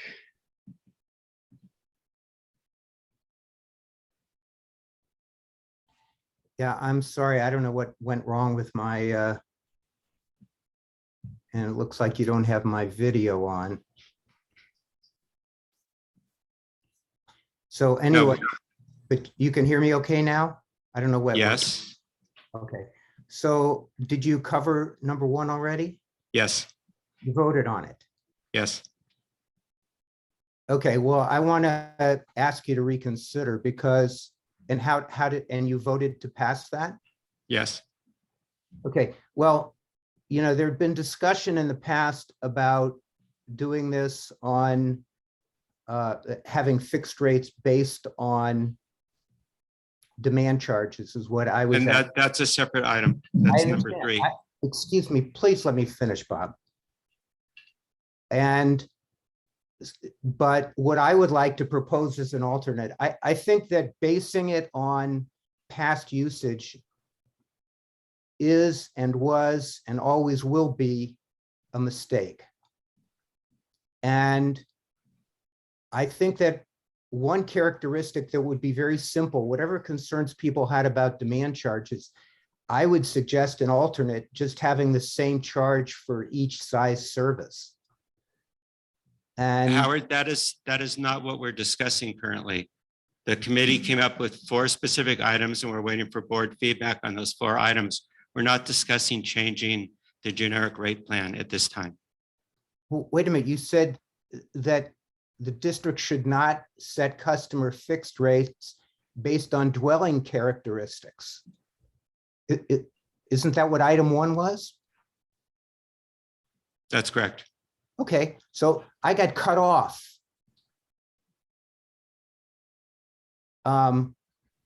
You know, so I never had a chance to give my 2 cents on this. So I'm a little chagrined that, you know, when there was a technical difficulty, you just moved ahead on this. But I would like to suggest that it would be a lot fairer if it was even just the same rate for everybody. The system that we have causes all kinds of issues. And I just totally disagree with having it based on past usage. It just seems completely and utterly unfair. It's particularly unfair to the full-time residents of our valley. So anyway. Okay, thank you for your comments. Yeah, actually, I misunderstood what I was looking for here, because I do agree with Howard on that topic, which I thought characteristic was what we had in the electrical rate was dwelling, single dwelling, double Right. dwelling, and stuff like that. That's And correct. I don't think that's a proper criteria, but the And that- capacity is something I would like to have. That's a different conversation. I this was agree. just- So it's yeah. it's not dead. I think we should look into it and talk about it, but at a different time because we don't have any data. We need to wait actually for the engineer report actually, so we have that data before we Okay, can start speculating. So thank you. So moving on, getting back to item 2. And this is the suggestion that we identify specific areas where a decrease is provable and durable, and then we would recalculate. And an example of that is somebody who moves from full-time to part-time dwelling. Is there any discussion on this or a recommendation to approve it? I totally agree that if we use this AMU system, it has to be able to have a way to revise it based on circumstances. Okay, would at you a like to move minimum. adoption then of this direction? I'll move it. Okay. Doug has moved. Is there a second? I'll second. Peter, can we do a roll call? Sure. Epstein, Aye. Schroeder, Aye. Itatiranda, Aye. Burrow, I'm a bit miffed about how this is processed here, because you actually created this technical advisory committee so you can do your little cooking with Doug and Eric. And so we are not afforded much options to have input, either other board member or the community at large. And I think it's the process is a bit. Okay, are you voting for, there's a motion on the table. Are you voting for or against the motion that you proposed? No, I think we should allow to decrease, yes. Okay. Mhm. Is that an aye? Is that an aye? Is that an aye? Yeah. Okay, Peter, I abstain. you abstain? Okay, so 4 and 1 abstention. Okay, the next item is the committee recommended against any further discussion on doing demand charges in the current structure. So Howard, I think you wanted to address this.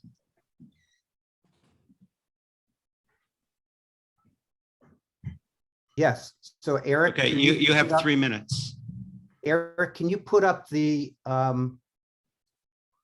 We all have present- copies of it. Okay. Well, to Not start that, out with, demand charges for commercial customers. It looks like you're kind of leaving the door open a little bit there on the staff recommendation, but the committee recommendation is against using demand charges. Every state public utilities commission approves demand charges and rate schedules. This is for Nearly- residential customers. I'm talking now about commercial.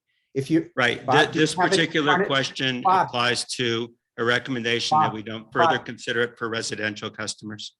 Bob, do you have this in front of you? My presentation? I've read it, yes.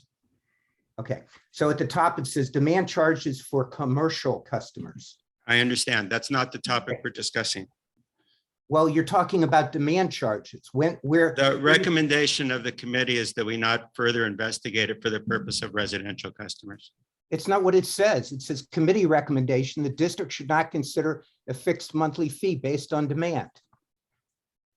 Okay, please continue. Okay, the staff recommendation leaves a bit of an opening. If you want to amend your recommendation and allow discussion on commercial, then I'm willing to hold this in abeyance. But your recommendation says no consideration should be given in the future for demand. I think Howard has a point. Okay, so I'm just going by what it says in your own report. So nearly every US electric utility has demand charges for significant commercial customers. Why is KMPUD out of step with all the other utilities in the country? Well, it really comes down to history. Okay, you inherited a system and you continued it, and you're now trying to improve upon it. And I applaud some of the changes that you've made. It turns out that the Mountain Utilities purchase agreement is not an impediment to making the changes I'm advocating. You didn't even consider the possibility of demand charges for commercial customers when you did the rates last year. So I included some data here so you have something to really look at. What about electrical demand charges at other Vail resorts? Both Heavenly and North Star are served by Liberty Utilities, which charges $15 a kilowatt of demand in summer and $9 in winter. They're both summer peaking. So that's why they charge more in the summer than the winter, but they still have a demand charge in the winter. Vail, which is served by Public Service of Colorado, pays $21 a kilowatt in the summer and $15 in the winter. Stowe, Vermont is served by a public utility, the Stowe Electric Department. Their Vail resorts pay $16 a kilowatt. So I don't understand why Vail Resorts is being charged $0 per kilowatt at Kirkwood. And based on your own recommendation here, I just consider this negligent, just not to be charging anything for demand. Now, I had made a proposal before of $50 a kilowatt, and looking at this, doing some analysis, it may need to be as high as $200 a kilowatt if you wanted to recover all of the base rate and put it for commercial customers. And just to put things in perspective, we know we have an expensive system, so everything is going to be expensive. The impact of a zero demand charge at Kirkwood is that it unfairly increases the electric costs of the water and wastewater utilities. That impacts all of your customers, everyone, including the Kirkwood Meadows PUD itself is the one who's most adversely affected. It unfairly decreases the electric rates of Vail resorts. And I remember talking to Eric Rickert. He was talking about trying to figure out some way of charging day visitors for parking or something to help pay for some of our utilities. And you know, here we have an opportunity to fairly shift cost onto Vail resorts and then leave it up to them to shift the cost onto the day visitors. Vail resorts and its predecessors have been subsidized since the PUD took over the electric utility. And it's been grossly subsidized since the PUD had to raise rates for our improved electric system. So I included a tale of two customers here. Customer W represents the wastewater treatment system. That's a 12-month load, 24 hours a day, 7 days a week, varying between 100 and 200 kilowatts. The current annual bill based on our current rates would be $970,000. Under a proposal to shift all of the base fee to demand charges, it would reduce the wastewater treatment. And this, I don't have the data, so I made up a synthetic example here. It would reduce it by $350,000. So the I understand, Howard, you need to wrap up. No, the public utility district is overcharging itself by $350,000, I'm estimating. And there's also similar overcharges for the other facilities, not as great. The wastewater is the biggest customer, but water is also being overcharged. By comparison, customer V, which represents a single large chairlift, is a 5-month load only operating 7 hours a day. And it too would vary between 100 and 200 kilowatts. The current annual bill is about $400,000 for that chairlift. The proposed annual bill would be $480,000. Okay, you need to wrap up. So I can't understand how you would not want to. It baffles me why any board member would vote in favor of this particular proposal to not consider a fixed monthly fee based on demand. It just is completely and utterly absurd. Additional related issues. Thank you.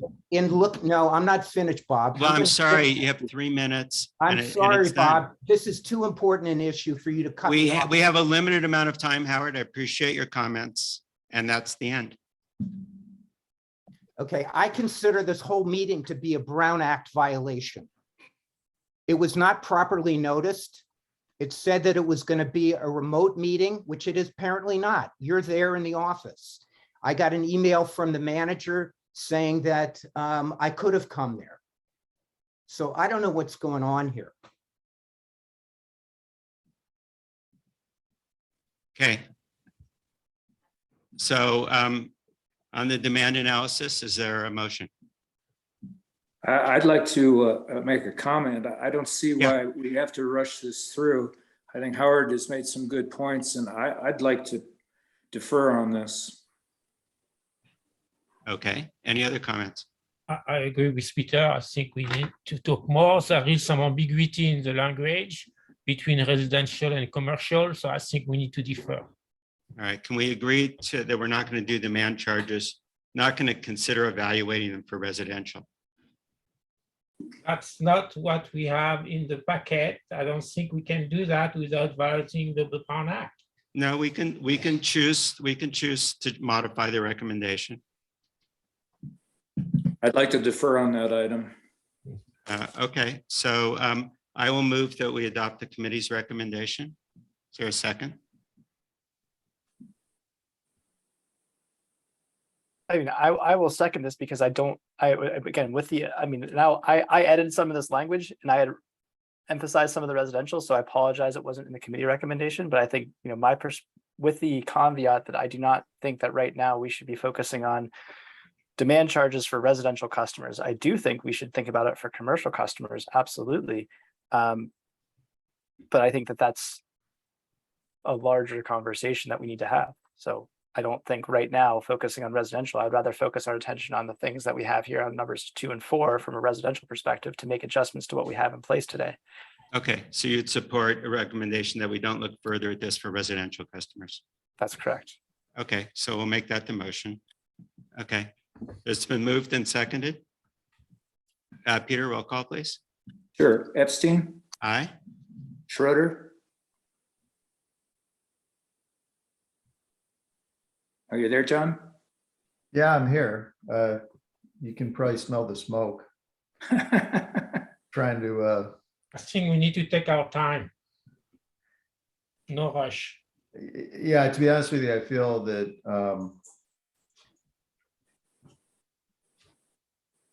I'd have to vote no on this at this point. Okay, so you want to continue examining demand charges for residential customers? I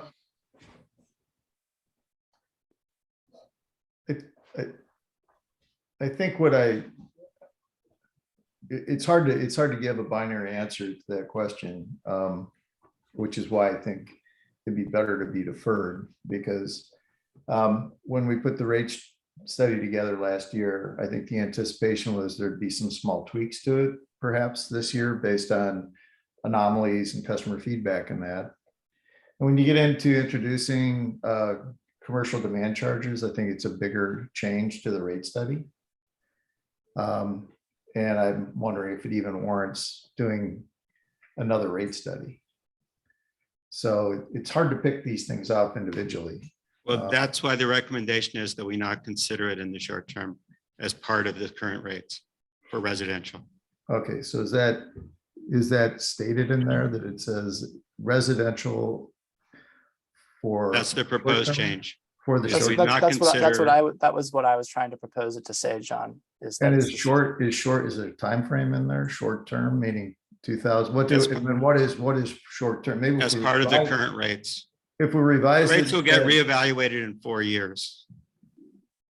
And we'll start building the next rate study in 3 years. And if we did want to consider demand charges, I highly recommend we actually hire a professional. So, I mean, the other option is instead of just saying don't consider this, you could make the motion to defer this until the next rate study starts preparation. And it could be an actual professional consultant who does this and just do it as part of the next rate study, which would start in 3 years to be ready by the 4th. See, that's a motion I would vote for as far as it puts a more concrete plan on when that would be evaluated. Okay, I'm willing to change the motion to say that we would defer anything for demand charges for commercial customers for the next rate study. Doug, would you second that? Let's see here. Why the rush? I don't understand here. We don't have to rush this thing. You guys have been working on it on your side. You don't let the other board members sufficient time to think about it. This is abject. This is not democracy. We're trying to decide whether there's a motion or not. Doug, do you second this or not? I just take a lot of, Bertrand, I really want to support your understanding of this, but I take a lot of offense to the way you're characterizing some of these things. And I just don't do what you want. Do what you want. But this is exactly what it looks like, actually. You guys are doing your cooking on your hand, and then you just get that a few days, and we have to basically vote yes and no on things like that. Give us time to look at it. What else? What do you need to know to look at this? At this point, we really just need to vote yes or no. Vote it down or vote it for it, but we need to move on. Can we rephrase the motion? Yeah, can you write the motion on the wall here or something that we can have something that we can know? Because it sounds like the. The motion specific though language is that we would defer the notion of demand charges to be part of the next rate study that would begin in 2 years, 3 years. 3 years.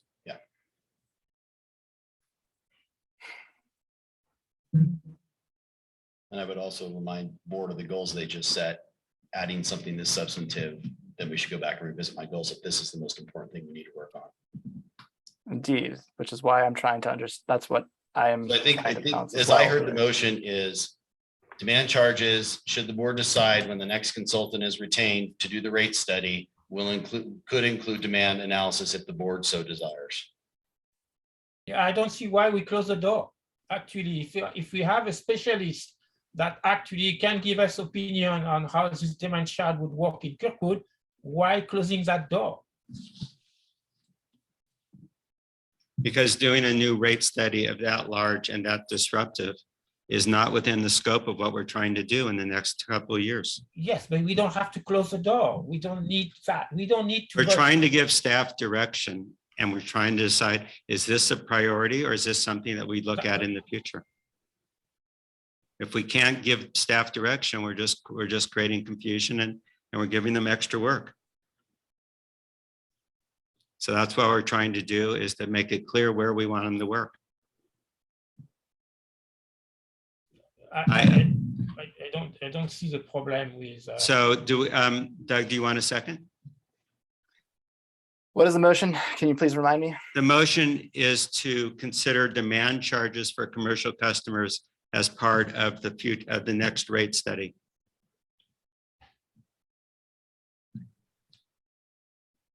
Well, to comment on that, I think that's the only way you could implement it. I agree.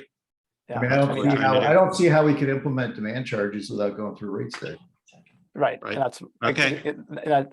that's what I'm trying to grapple with is right as well, John, is like, is there any other way to do this in a shorter term? Because I think at the end of the day, we could try, Howard said 20, 50, 5, 200.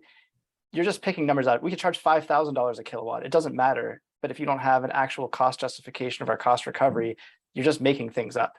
And I don't see a way that we would be able to do anything other than just make up numbers to say there's Okay. demand. So yeah, I mean, I guess at that point we have to go forward with the rate study at the next time, but That's my feeling on it. There's So a, I'm all right, not there's a really- proposal. Is there a second? I'll second it. Okay. Peter, can you do a roll call?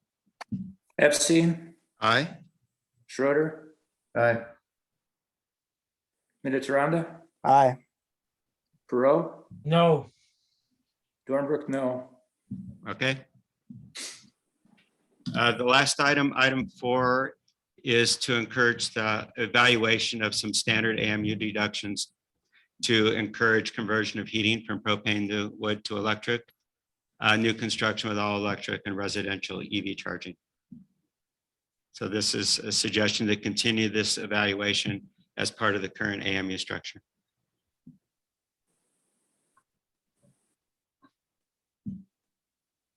Any discussion? Does everyone understand what this mean, what we mean by this?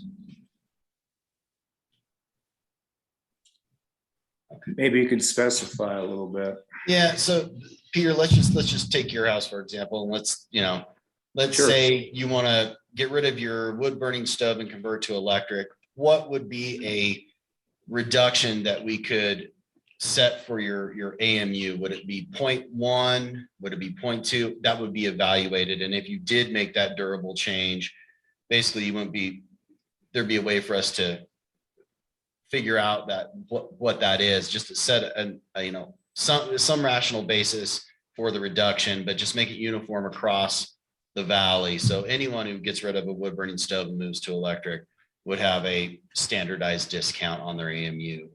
Not, it'd just be the same for everyone. Same thing if you put in an EV charger. Do we want, it's a policy decision. So what would those numbers be? We'll bring those back to the board, and then it can be a policy discussion about if you do any of these things we're considering, this is your reduction in your AMU. Does that make sense, Peter? Yeah, and So you're asking us to approve the policy of doing this? No, without- encourage the just- research in this Yeah, direction. just to direct staff and the committee to continue to work on it Okay, and bring it back to the board. okay. It would require a public hearing to do it. It'd be an amendment to the ordinance. Yeah. Yeah, I'm comfortable with that. So how does this compete, Eric, how does this compete for resources for things like the wastewater treatment plant and other high priority projects? This one, I don't think, we just had a meeting with our electrical engineer who's doing the capacity study on the system. And he actually had some high level recommendations of what he thought what they could mean just from his experience around the nation. So I'd probably lean on him to possibly give us some guidance and then just convert whatever the kilowatt hour is to that relative EDU. And then it's a policy decision for the board. It's not really a technical decision.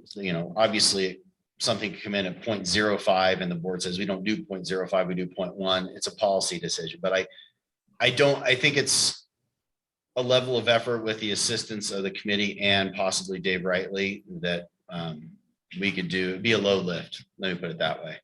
And there's no time frame on this. So if stuff comes in that's more priority and staff gets too thin, we'll work on it, but we haven't said when the deliverable is. And that's good because we can kick it down the road if we had to. All right, thank you. You're welcome. So my concern on that items, I do support the general ideas here. Is why these specific three have been actually picked up, and knowing that also I don't want to discriminate against current customers as well. So, and I know this is part of the thing that we looked at, but clearly here you are saying you would basically give a better deal or rate or whatever system that you want to put together to people who build a new home, all electric, but the people that are already all electric, too bad for them, they have been paying a lot of electricity for many, many years, allowing actually the PUD to become the entity it has, and they are just out of luck. So I would rather, I don't want to discriminate against anyone, and I think actually, this recommendation is 180 degrees from what you just said. It's the exact opposite.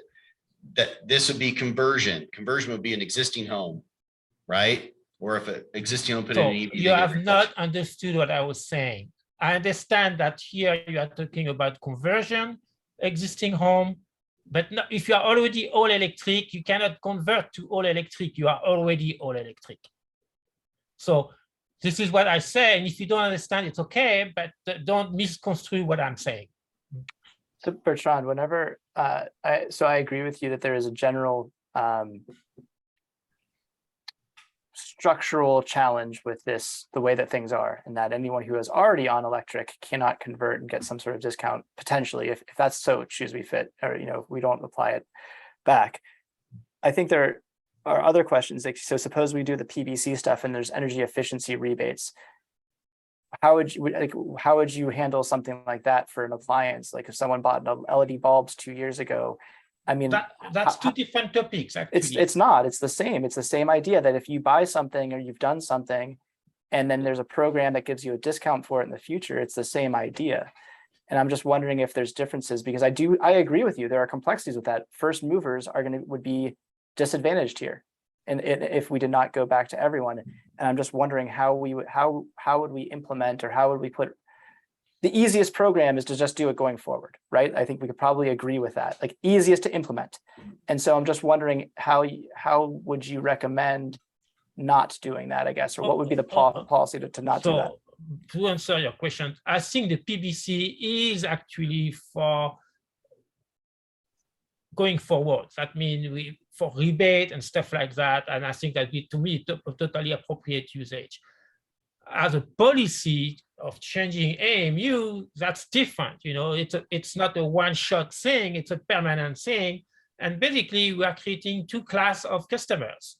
The people that was on fossil fuel before and converting, and those that were already all electric and are not converting because they are already all electric. So I'm uncomfortable with that. What I'm saying is, I'm not sure why. I mean, I do support these three things. I just don't see why we are only looking forward and not trying to actually be fair to the people who actually are doing the right thing by using all electric. Look, I agree with you that it's a challenge. I'm not sure how we would necessarily solve that per se, but maybe there's a way. I would be open to having this conversation and say, exploring standardized discounts across the customer classes. I would be happy to do that, not necessarily going forward, but I do think it's harder to implement. But I mean, if there's a way that we could do it, then I'd be open to having a conversation on it. And so back to my comment on why I think this process that we have is not good is because now I can talk and then yes, maybe it should be non-restricted to new construction, but anyone which is all electric as well could actually have some break. I don't know. I mean, I just don't want to decide what needs to be done, but to exclude systematically people. And here we have a proposal that does that. It's basically the people are already all electric, too bad for them.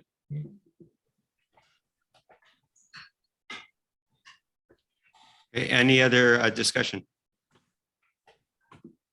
All right, so let me pull this back to the big picture item.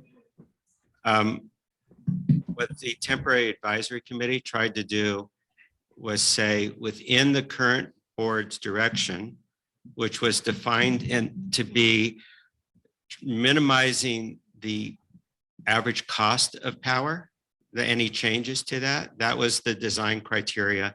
And within that, allocate out fixed costs. That's what the AMU is based on.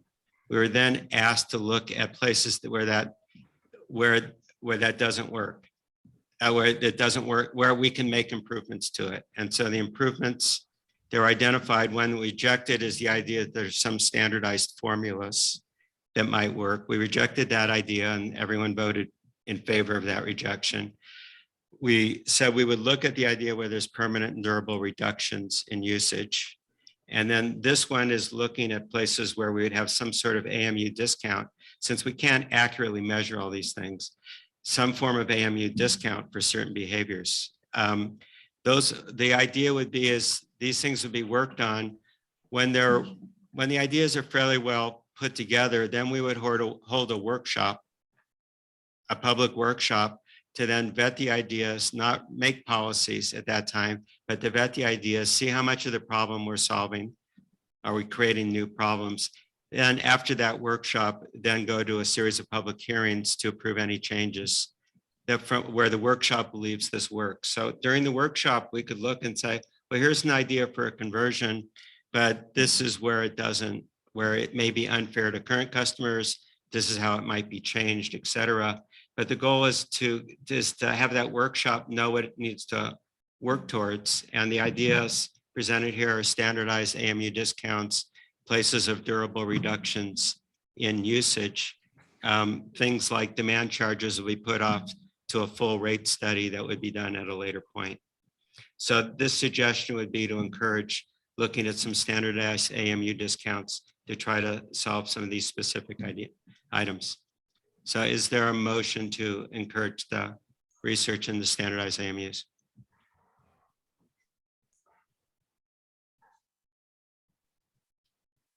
I mean, I'll motion for it. Again, I would like to, I'm open to the idea that this is not necessarily just for, eliminating customers from conversion who already have it. But yes, I don't think this necessarily excludes it, but we can certainly engage in that. Yeah, I mean, I have kind of a similar feeling about this as the other item we just discussed, which is very, very small changes to our existing rate structure. I think we could approach in the next, 2022, 23, something like that. I think if there's a bigger change to our electric rate structure, it warrants another electric rate study. Right. And Agreed.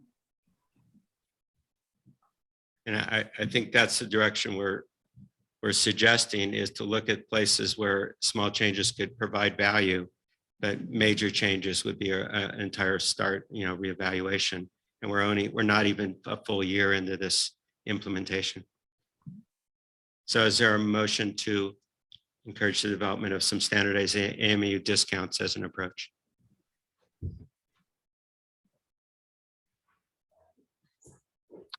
I'll motion. I mean, this doesn't seem to exclude what we're talking about as far as conversions versus some sort of discount for someone who's already all electric. I mean, That's correct. It just directs to say, look at these things. It doesn't say don't at the exclusion of anything else, right? That's correct. Correct. That's how, and that's why I am comfortable moving forward with this because of that. And I think we should, make point of it to think about it. Maybe it's infeasible, maybe it's technically really hard, whatever, but we should at least cover it and discuss it and make sure we thought about it. So basically, this motion doesn't really keep us from doing anything. It just provides some level of focus. The Right. focus is to do it on standard discounts for AMUs based off of the deficiencies that we know exist in our current rate structure that don't allow for this today, basically, or quote unquote penalization for doing it today. So there's not a lot of teeth in this anyway. No, it's It's correct. Focuses directional. staff efforts, It's John. Really correct, but- focuses staff efforts.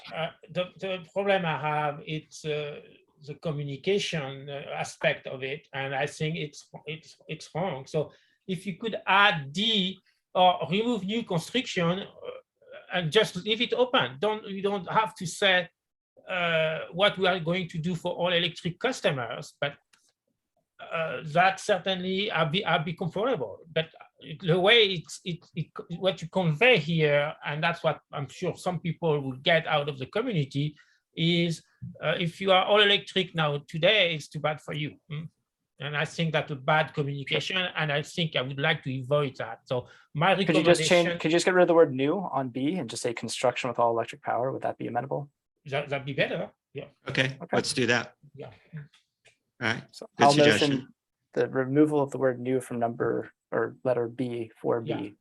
And then I will motion to move that we recommend accept I'm this. much more comfortable with Okay. that. So I give you Bertrand, an do you wanna- example.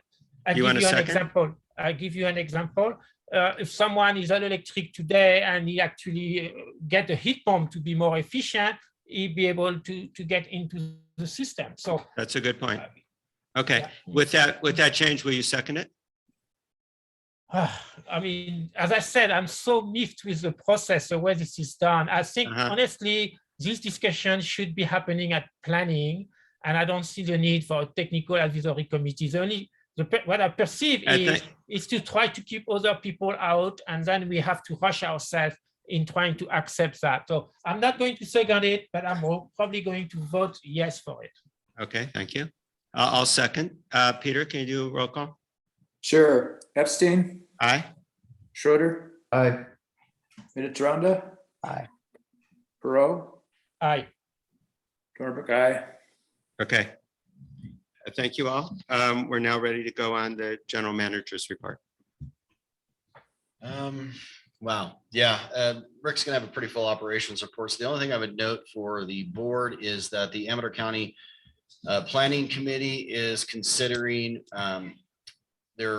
it's on their agenda and it'll ultimately go to the board, whether the Kirkwood specific plan is consistent with the newly adopted Amador County general plan. That will be on next Tuesday's agenda at 7 p.m. So if anyone would like to attend, they should. But other than that, I don't have a whole lot, just because Rick's got a lot to cover. Okay. Rick? Operations report? Yeah, a few things in operations. Then we'll talk about the fire department. So currently we're having internal issues, network issues at our wastewater treatment plant between our PLC, the brain of the plant, and the MCC panel, which is the operating controls for all the pumps and flow essentially of the plant. Staff has been troubleshooting it internally. We've actually hired an outside consultant, Tesco Controls, to help us with this networking issue. They arrived on site yesterday and had 3 technicians on site for 8 hours and could not resolve the issue. They are they've taken the programming and a lot of the data back down to Sacramento to their office. But we expect to hope, and we hope to have them back up here at Kirkwood next week to figure out what's going on for us. But right now, the plant essentially will run for a while and then just shut down and then reset and restart itself. And then staff will have to go in and manually reset a couple pumps to fully operate both basins. So I'll keep the board apprised of what's going on. We haven't used any emergency storage. We are processing waste, but it's not the perfect situation at the wastewater treatment plant.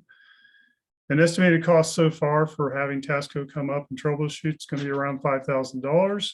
I expect that number to go up. So I'll advise Kelly to maybe keep an eye on that for the budget.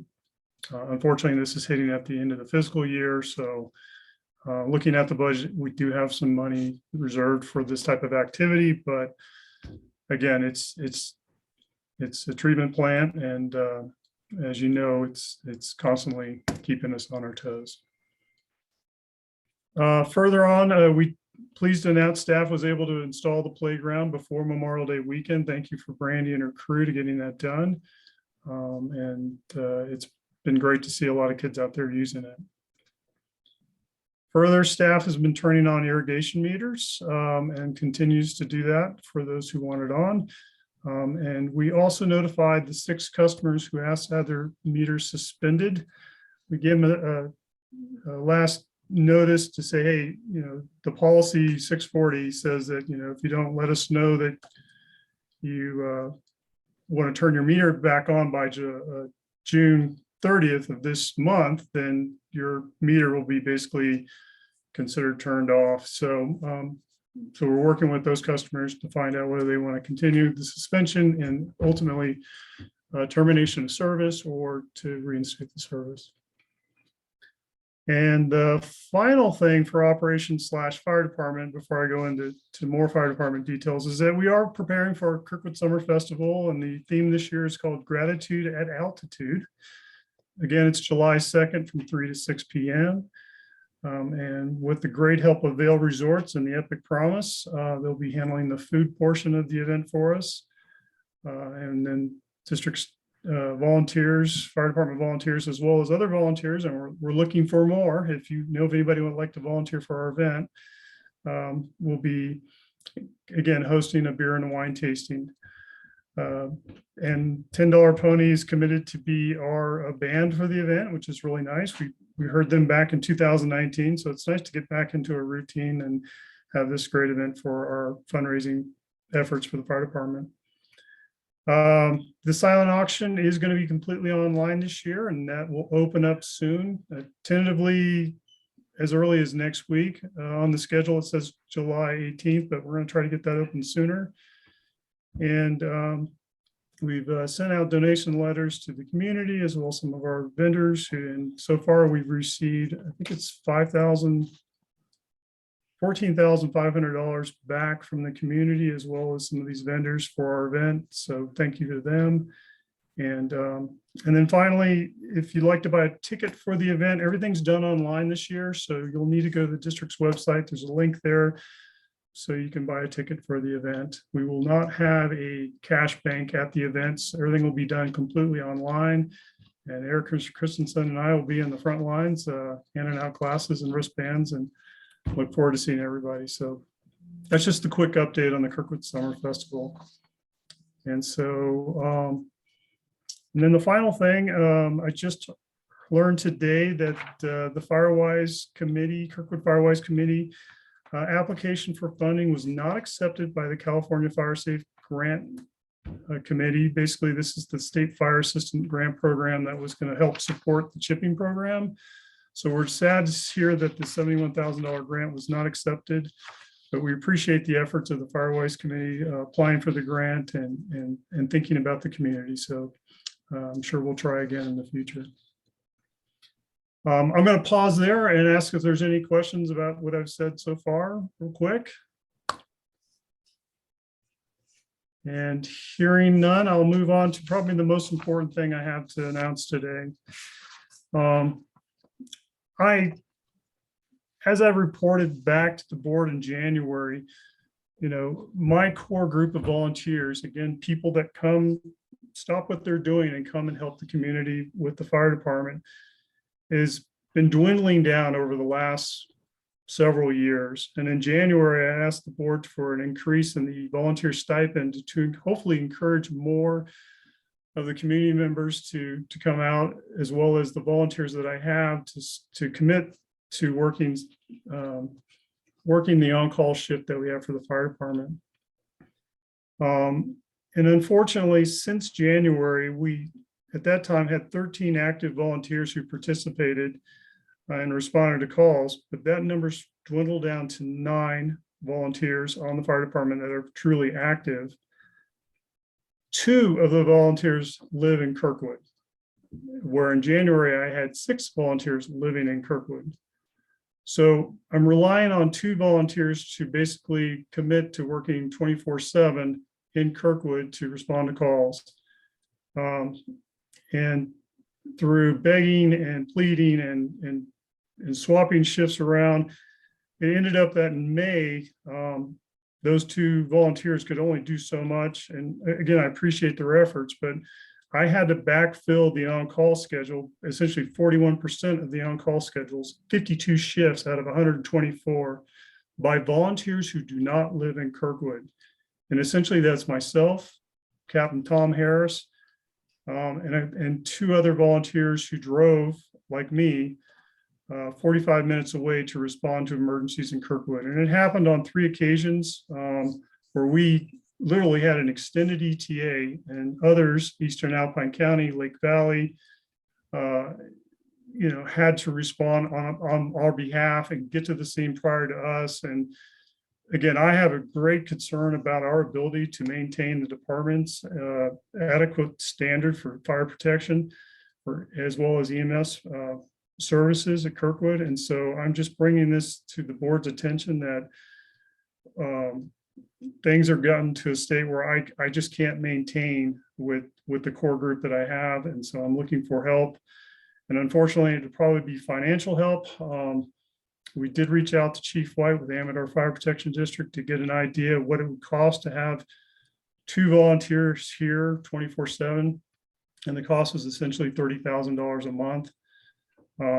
I know I have a strong core group of people that are willing to commit. And again, 6 volunteers who drive up on a Thursday, even now with gas prices, these are young people willing to drive to Kirkwood to get the training because they love it here. They want to help the community, but unfortunately they just don't live here. But so what I'm asking is some flexibility with possibly paying our volunteers right now with the on-call schedule, and maybe increasing that stipend to try to encourage others to be up here and spend the night so we can respond more quickly. But more importantly, I need help long-term financially to figure out how we're going to support the activities of the fire department, again, to provide the services that I think are necessary, as well as clearly the community needs as results of the recent survey.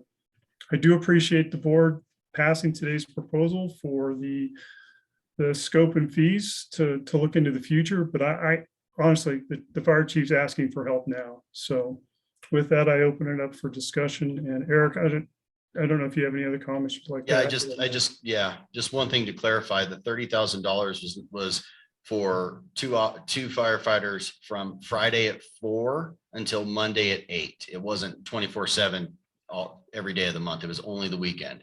It's $30,000. Thank you, Eric. Per month.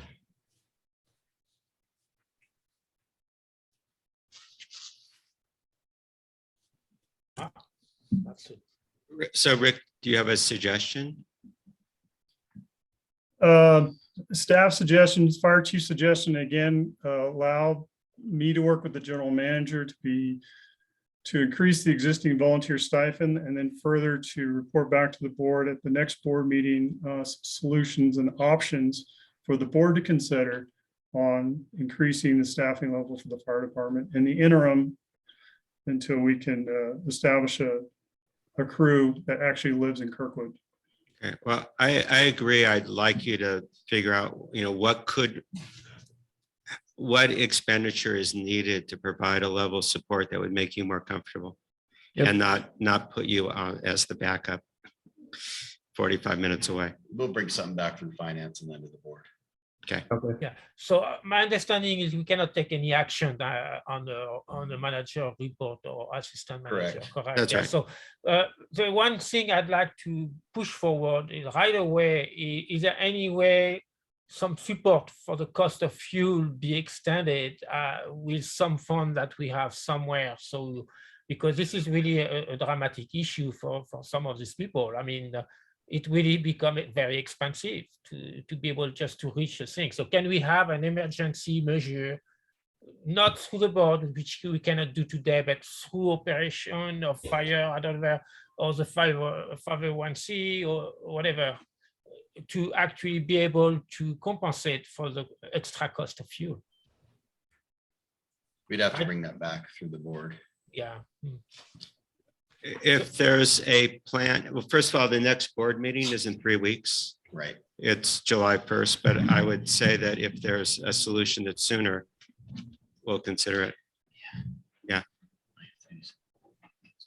Okay. Rick, you have our support and we want to help you figure it out. Yep. Okay. Just want to make that clear. Good. Thank you. Again, I just wanted to give you the state of the nation, just bring it to your Yeah. attention. And I appreciate the support. Okay. Thanks. Standing committee reports. So finance. Finance, we talked about much of it. Eric, you want to give an update on RUS, wastewater treatment? He has to leave for, he has a deadline, so he's leaving. Okay. Yeah. So can you do that? Yeah, I didn't, I thought I passed off on Eric, so I didn't keep my notes in front of me, but basically we're ready to submit the first invoice to CoBank. You know, all the invoices have to be approved by RUS, so it's kind of a arduous process. But there's a couple $100,000 that we'll take out of the CoBank loan to cover things like our bond attorney and some of the administrative costs and things like that. So that starts the process, and also is a good indicator that CoBank is going to fulfill on the construction loan required as part of the RUS project for the long-term financing. Are we going to be able to do any construction this summer? Well, the goals that we just approved are just to get the bid process done this year. So I don't think we're going to get a lot done this summer. I think it's going to be mostly the bid process, which, that's a complex process too. You probably know more about it than I do, Peter, but I guess you have to go through RUS and they have to review the bids, and the bids have to be competitive and so on and so forth. I'm really concerned that, we're like 4 years behind schedule. Yeah, and we just heard Rick say that LC is ancient. It's ancient. Well, and we just listened to Rick, and where are we having operational problems, right?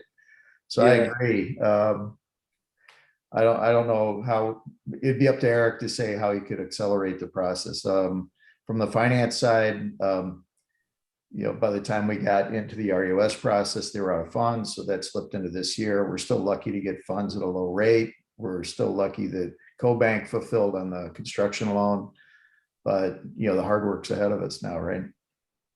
It's just like we're really pushing the envelope with some of the equipment, especially electronics in there. It causes me not to sleep so well at night. Yeah, I agree. But from the finance side, I don't know what else I could add to that. The money's there. We have the engineering report that was done a couple of years ago. It's a matter of getting it out to bid and getting bids approved and getting contractors working at this point. Anything else from finance? No. Okay, planning? We didn't meet this month. We didn't have the survey results available by the time of our scheduled meeting, so we will be focusing on the PBC survey results in particular at our upcoming meeting next week. Okay, thanks. Communications, Peter? I think we covered it all. Okay. It was quite an extensive survey, and I want to thank everybody that participated, Jess and Ann Oppenheimer and everybody else who helped. Great. And why have you operations? We did not meet. Okay. And personnel met, we reviewed the plan for no long day. Anyway, we reviewed the items that are in the board and the objectives, and then also did a second pass through this succession planning and training program. Okay, on the temporary advisory committee part, I can report that our proposal for $1 million funding for the fire truck is still working its way through the trailer bill.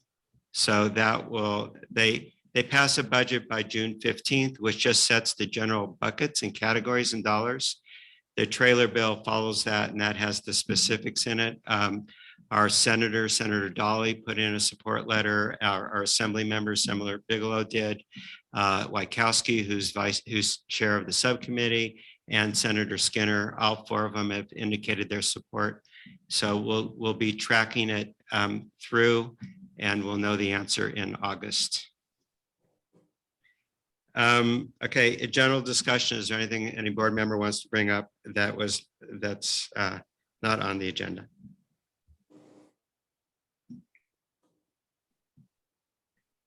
Okay, with that, then our next board meeting All is right, Bob, just sorry. Yeah. One question. I guess I just want to make sure I understand. We've talked about a couple of things today. There was the like 5-year average versus a 3-year average of snow removal. There's, the demand charge stuff, like all stuff that we said, next time this comes up, we will think about it then. Just how do we track that, or how do we hold ourselves accountable to remember to do this, other than just institutional memory of someone on the board being around, remembering that we had this conversation? Like how do we track these things that are going? Well, I know what used to be done several years ago by Michael Sharp is he'd put together a summary of the actions from the board members. So I will try to do that for this meeting and summarize it, and then ask staff to circulate it to make sure we've got it right. But otherwise, we try to capture it in the minutes. Okay. Well, The- make the sure re- we the have to minute- remember to look back into the minutes from a June meeting next year when we're talking about snow removal again. So I'm wondering if there's just a good way. Again, I'm relatively new to all of this, to the board, so I'm just trying to make sure that we do capture the Yeah. conversations that we have today, and that we don't have to remember, so that whenever like if there's a bucket for snow removal that staff is looking at, that we make sure that we're having all of these comments bucketed with that or whatnot. It's just that we don't have to have institutional memory of humans to have these conversations and then rehash it all again. I just want to make sure that Yeah. we're capturing everything easily to the That's next a future. system we'll need to invent. It Okay. currently Well, does. I encourage us to invent it then, because I Yes, want to make I sure that agree. we're good with our time. It's an excellent suggestion from Doug. Yeah. I agree. I think we need to do something, and Yeah. it just, Yeah. We need some for a tickler file to know that yeah. reminders happen at certain times. I agree. Anything else in general discussion? Well, only to add to that a little bit, but if you look at when we set the goals for, the year and the long-term goals and things like that, we're setting priorities on things. And so I'm in favor of keeping a tickler file so I don't lose detail on things, but the fact of the matter is, we need focus on the things that we're setting as our annual and long-term goals. And you tell it's a big operation. It's a complex operation. And so while we discuss some of these other items, the issues like around the wastewater treatment plant are, head and shoulders above, right? So Right. if we do create a process like that, I hope it just doesn't keep a lot of noise in the background that's distracting the management. Right. I totally agree. Okay, so our next meeting will be at 2:00 on July 1st. And I will see you, everybody there in person or on Zoom. And this meeting's adjourned. Thank you.